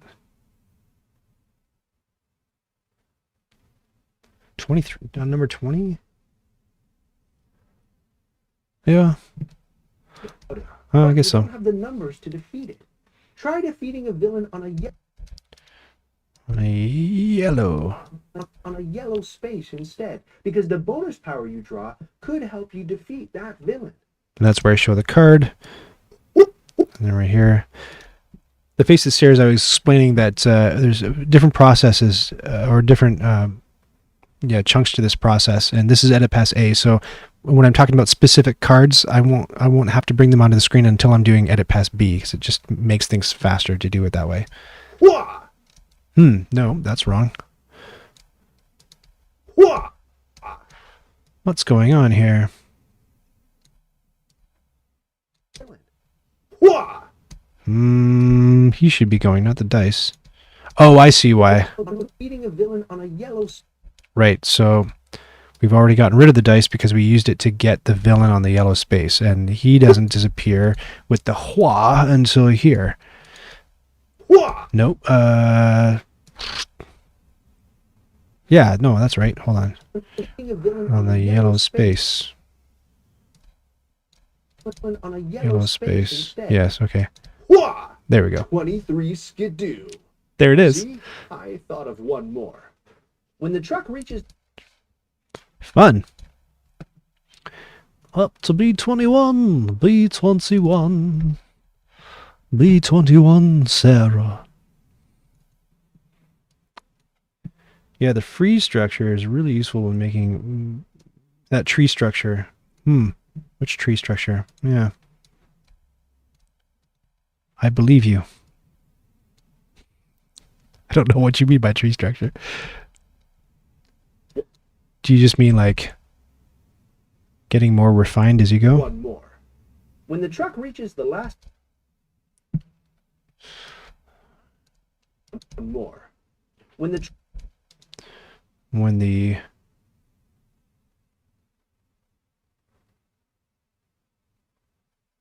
Oh, I see. So what we're supposed to do is this one, and it goes to this one. one more. When the truck reaches that, and then move it on last. When the truck reaches the last space, the final assault begins. Dun dun dun. Yeah, branches and smaller branches than leaves. Yeah, it's sort of like that. I demonstrated the process behind taking a screenshot of something I needed traced, bring it into another piece of software called Adobe Animate, tracing the outline, adding a glow, dropping the background, exporting it as a ping, bringing it back into Premiere, and dropping it on the timeline. And I just basically said that if I was doing that at the same time as being in these folders and dropping the pictures in, it's just so much back and forth. And you know, if you've ever done anything like the assembly line was amazing innovation, because if you just get one person doing one thing, you're way faster at doing that one thing all day than if you were putting the tires on a car and painting a door. You know what I mean? Just get like one guy paints the door, one guy puts the tire on. So that's just an assembly line process. It's the slot the photos in and then go back and do all the tracing stuff, go back and do all the, actually I do all the tracing stuff and animate the cards in at the same time, just because I don't want to miss anything. And because sometimes the animations of the cards need highlights. That makes sense? It begins. From then on, the villains B22 out of...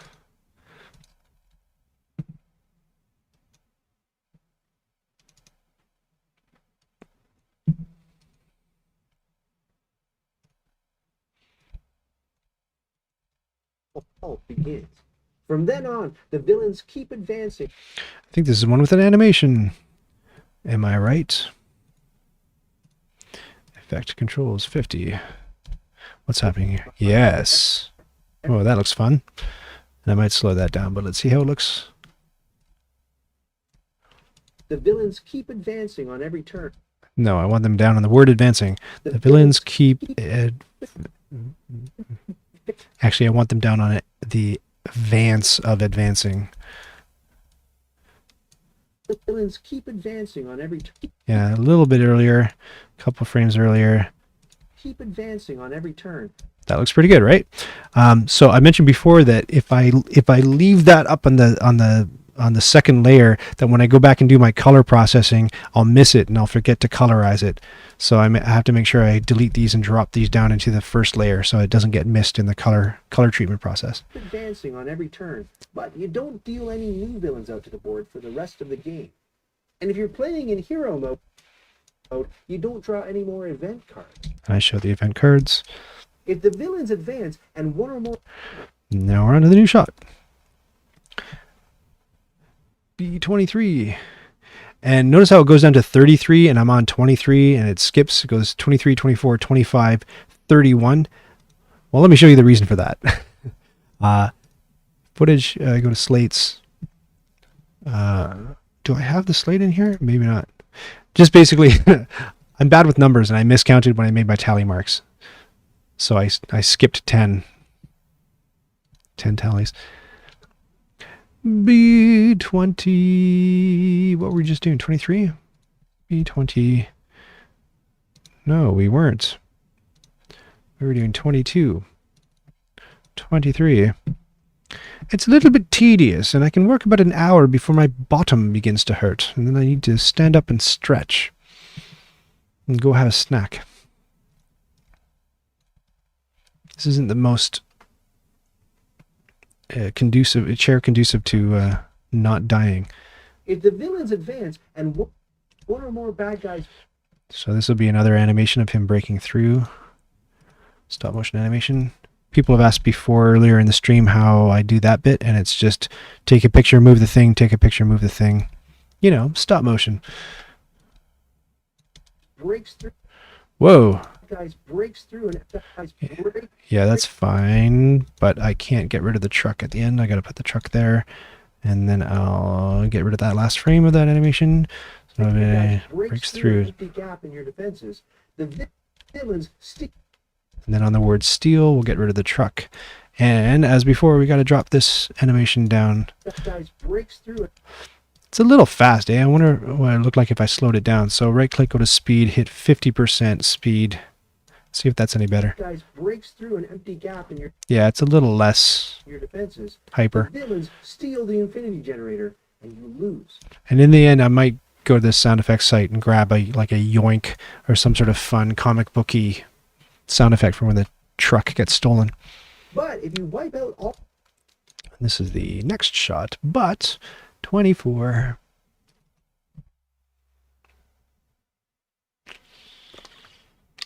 Hey, I didn't skip 10. I confused it with upside down 01. That's exactly it. Yeah, you come back in time and tell my grade 2 math teacher that. It's funny to me that I'm working on a video for a math game because I am horrendous at math. Like, just awful with numbers. They freak me out. I'm a numerophobe.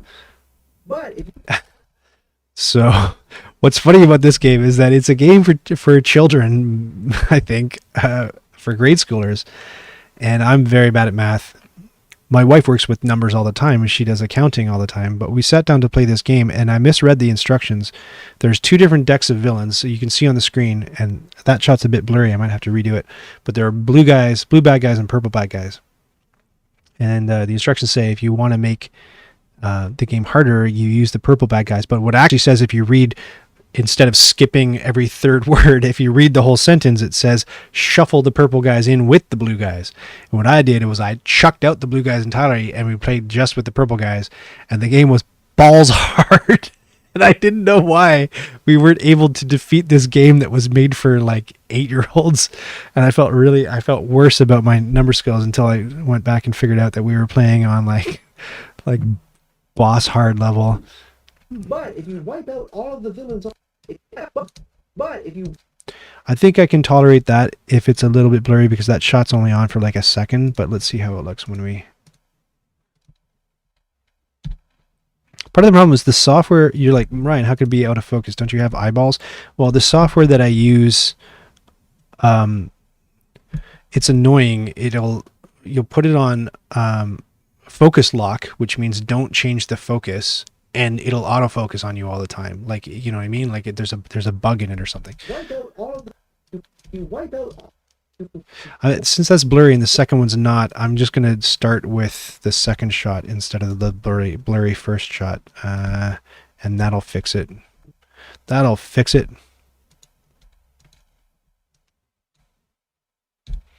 N, if you hit N, you're able to just pull these cut lines around wherever you want them in Premiere Pro. If you wipe out all of the... Yeah, that's fine. And I'll slow that down too. That's way too fast. So speed 50, drunk. If you wipe out all of the villains on the board... The new Adam Lang game, Eric Lang, sorry. What's the new Eric Lang game? Is it about skipping 10 or is it about grade school math? Before that happens, you've won the game. You earn 10 points for protecting the infinity generator, plus 3 points for every barricade left standing. So on every barricade left, I'll go 3, 3, 3 with, in edit pass B. Plus another 5 points if you defeated Ultimate Zero using dice instead of a bonus power. And I'll bring the Ultimate Zero card up at that point. Ultimate Zero's the big bad guy. Okay, and now here we are in the very last section of Edit Pass B. A, I mean, we're almost done. I'm almost done. You don't care? Use 2 dice instead of 3. Use the middle 3 lanes only. The purple deck only. Yeah, exactly. Hey, kids, if you want to play on Eric Lang, I've never played an Eric Lang game. Are his games notoriously difficult? Are they not for 8-year-olds? I don't know. Cthulhu, Death May Die. Oh, I was just joking about that on the last live stream about the ridiculous minifig. Bloodborne, stuff like that. Yeah, he did. What's the Rising Sun too, right? That's his. But I haven't played any of those. Heard good things about Bloodborne though. You'll die frequently, hilariously. Sounds good. So they're kind of like Dark Souls, the board game. Is that the idea? Here we are in the final stretch. What are we on? Do.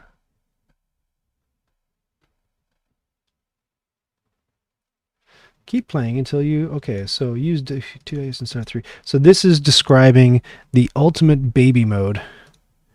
Now let me get your opinion on this. I was just talking to the client this afternoon, and I was saying something to consider, and this is coming from a guy who is very bad at math and numbers.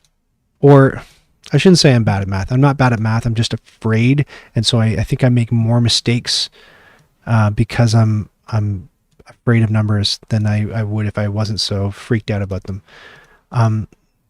So in the rule book, which they're I think going to make some tweaks to for the next print run they're doing of this game Outnumbered, it says, you know, for the for an easier mode, or for the mode for, you know, ages 4 to 5 or 4 to 6 or whatever number they put on it. And I said, well, that's presuming that it's tying math ability to age. And I'm like, you know, I don't know, maybe I'm 37 years old and I want to be able to get better with math, and this game will help me. And I read the book and it's like, 4-year-olds, oh, I feel like such a loser. I don't know, maybe you already know that. I was just thinking about people with developmental delay issues, or maybe it's not a big deal. But what do you think? Should the language be changed so that it just describes an easier game mode rather than for players of a certain age? You tell me. Maybe I was out to lunch on that. Use 2 dice instead of... Use 2. Right when I say the word 2, I'm going to switch to... Use 2 dice instead of 3. And then we'll transition to the next thing. Voink. CU05. No. It's going to be... Use the middle name as B31.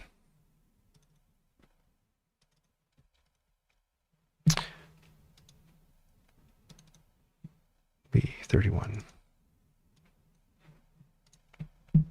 For the longest time, I've been wanting to do a process video that explains all this stuff and shows snippets of my work. I still might do it, but it just seemed like a whole lot of work, and it'd be a much longer video than anyone would watch. I don't expect anyone to watch this one either. That's fine. But use the middle 3. But it's easier to explain my process just by doing my process in front of people. Middle 3.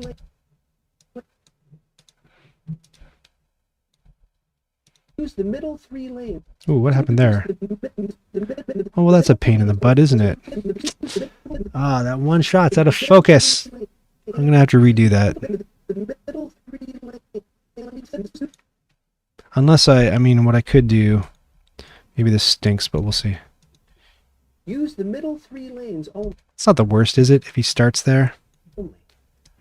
I don't know. I'll mark that as a possible retake situation. Get rid of the barricades.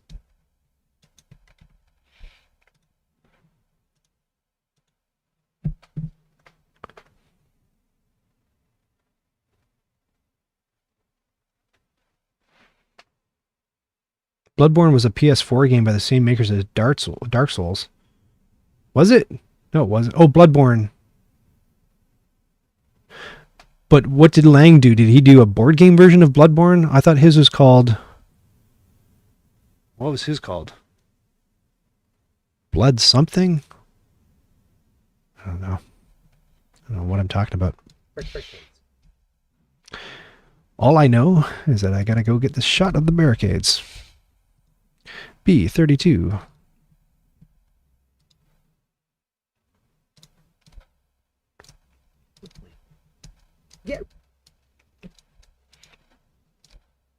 Get rid. Get.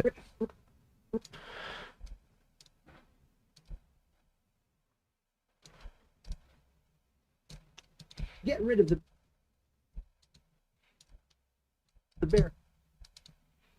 Yeah. Barricades. Get rid of the barricades. Yeah, that's okay. Get rid of the barricades. Get rid of the barricades. That's fine. Board game adaptation of the video game Bloodborne, right? That's why I know. But what is this one? Here, I'm gonna go to Board Game Geek and look up the name of the game that's driving me crazy. Well, actually, list of Eric Lang games. What's the one I'm thinking of?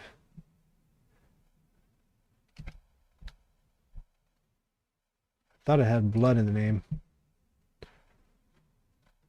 It is called. Nope, not Bloodborne. What? Oh, Blood Rage is the one I'm thinking of. Blood Rage. Again, haven't played it, but Use a villain deck where very faithful. You died. I don't know too many board games where you die a lot that I've played, but Merchants and Marauders is one of them where you die a whole bunch, and it's fun and hilarious. Oh, and I guess King of Tokyo, you only really die once in that game, but Merchants and Marauders, you can die a big pile of times. And each time you do, it's more hysterical.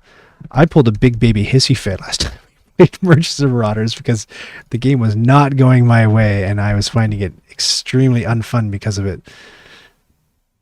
Everyone else is getting these random draws and rolls where it's like, oh, I get an armful of treasure, and then I'd go out and I'd get hung up on a rock and sunk immediately. It's just like, meh. And I just part of it was that I had such big hopes for that day because it was the first time we were going to play the game with the expansion and all the modules in the expansion. I was like, I want to be great. But yeah, that first die roll and my pirate trips on a rock and his head falls off, and I was just like, this is not fun. use a villain deck where none of the numbers goes over 10. Skip the bonus powers. Huh, that's weird. That's not the right photo for that. Use a villain deck where this should all be on. Oh, that's why this should all be on CU05, and I'm on B33 CU05. As I mentioned before, I've got my script off to the side on a different monitor that you can't see, so I keep ducking over there to look at, to see the marching orders that past me has provided for myself. This is what we want. Use a villain deck where none of the numbers goes over 10. Skip the bonus. Skip the Skip the bow. Skip the bonus powers and nix the event deck. And then now we're going to go B33.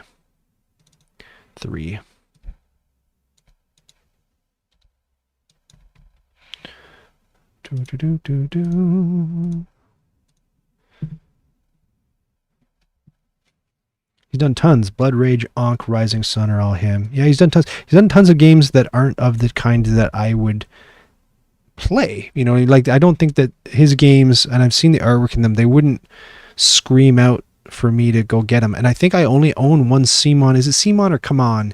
I don't know. One of those publishers' games in my collection, and it's very uncharacteristic, I think, of that publisher. I think it's I'm going to cheat and look at my board game shelf. It's the one with what's his face. Lorenzo Il Magnifico is the only one that I own, which is not a very Eric Lang game from what I understand of Eric Lang. If any of the villains make it through, put them aside and the villains. So here's another animation.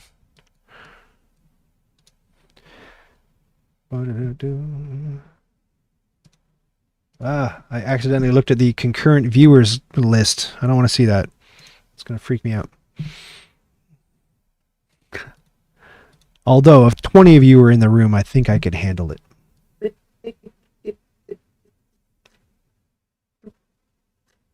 at that. Donk, donk. I should show you. I mean, I'll do another live stream where I'm actually doing the photography. I've threatened to. It's going to be way more boring than this, if you can believe it. But I have this boom arm that I put my camera on, and it's great for being able to position the iPhone, because when I switched from the DSLR camera to the iPhone, one of the biggest workflow changes I had to get used to was the DSLR has optical zoom, so you can crank the cuff on the lens, and the physical lenses do this, and you can get in closer or farther away from the thing. Switching to an iPhone doesn't have optical zoom, it has digital zoom. So the more you're zooming in, the more it's just scaling the picture up, right? So you can get, that's lossy, which means it's going to lose quality when you scale past a certain point. What point is that? I don't know, because the software won't show me at what point I'm going past like a 1080p resolution. So I can't rely on that mechanism. I can't rely on the pinch and zoom thing when I'm taking these photographs, because I don't want quality loss. Even though you see like a million blurry images, I'm going to fix those. So this boom arm is great because it's just one of those, I don't have it around. Oh, it's like this microphone one, right? So I put my camera on the end of that, and I can like really nicely position it anywhere I want on the table. And if I need to get physically closer, I can push the camera down and the boom arm gets closer, which is awesome for what I do. But the drawback is if the bolt isn't really tight on it, what'll happen is when I'm taking these sequential stop motion shots, I won't know it, but the phone will go slightly like tiny little bits, and I won't know it until I do this process, edit pass A, and the shot it'll slowly be creeping down the screen as each sequential photograph gets placed, and I'll be like, oh damn it. And sometimes I can fix it by popping in keyframes and really meticulously changing, like by like a fragment of a pixel, the position of it on the screen. But sometimes it's not salvageable, but it looks like that is what happened here. I like kicked the table or something, and the shot popped down. But I think if I get rid of this one, it'll look okay. Yeah, it's fine. It's fine because they're going off screen anyway, so so it's this image. And remember, I need to drop this down to my first track, or else I'll forget to color it. Make it through. Put them aside. On a side. Or I want it on, because there's two of them, so I'll put them aside. Put them aside and keep playing. Your goal is to let as few villains through as possible. Then keep trying to beat your best score. If you make it through the whole game without any villains making it through, well, chances are you're ready to try sidekick mode. And that's how you play Outnumbered. Hooah! Hooray! And that message, that beep sound is Cheryl calling me to do important family stuff. So I've been streaming long enough. I don't know if that was useful for you. If I put it up, hopefully people will watch bits of that and learn something about my process or how to use some of these pieces of software. I don't know. Let me know if it stunk or if you appreciated it and would like to see a few more things like this. It's easy content for me to make. Let me know down in the comments. As usual, there are 3 very important buttons that I would like for you to click. They are, there we go. They're the thumbs up or the thumbs down button, the subscribe button, and the bell to get notifications when I've got new stuff. So if you click all of those, you'll be up to date on everything that Untold Entertainment, that's my software firm, Nights Around a Table, is doing. If you want to join us on the Discord server, is that working? Yeah, there's the link to the Discord server. We're playing games with each other every day. We're talking about board games. Somebody sheepishly asked if they could ask a board game question in this chat. Man, if you want to ask board game questions, that's the place to do it. Jump into the Discord server. And if you really like what I'm doing and you want to help me out on Patreon, you join my crew and you will have special colors on your name on the Discord server, and you'll be in see the credit roll at the bottom of the screen. You'll be in that, and you'll be at the credit roll at the end of everything. And then I mentioned the blooper reel that I'm going to put out with a joke that was taken by the client out of the video because nobody would think it was funny. You can watch that unfunny joke if you're a patron of the channel, and I'll put that up in a blooper reel for you. Tons of perks galore, benefits aplenty. Thank you very much if you already do support me and you watched a bit of this, and I'll catch you in the very next episode.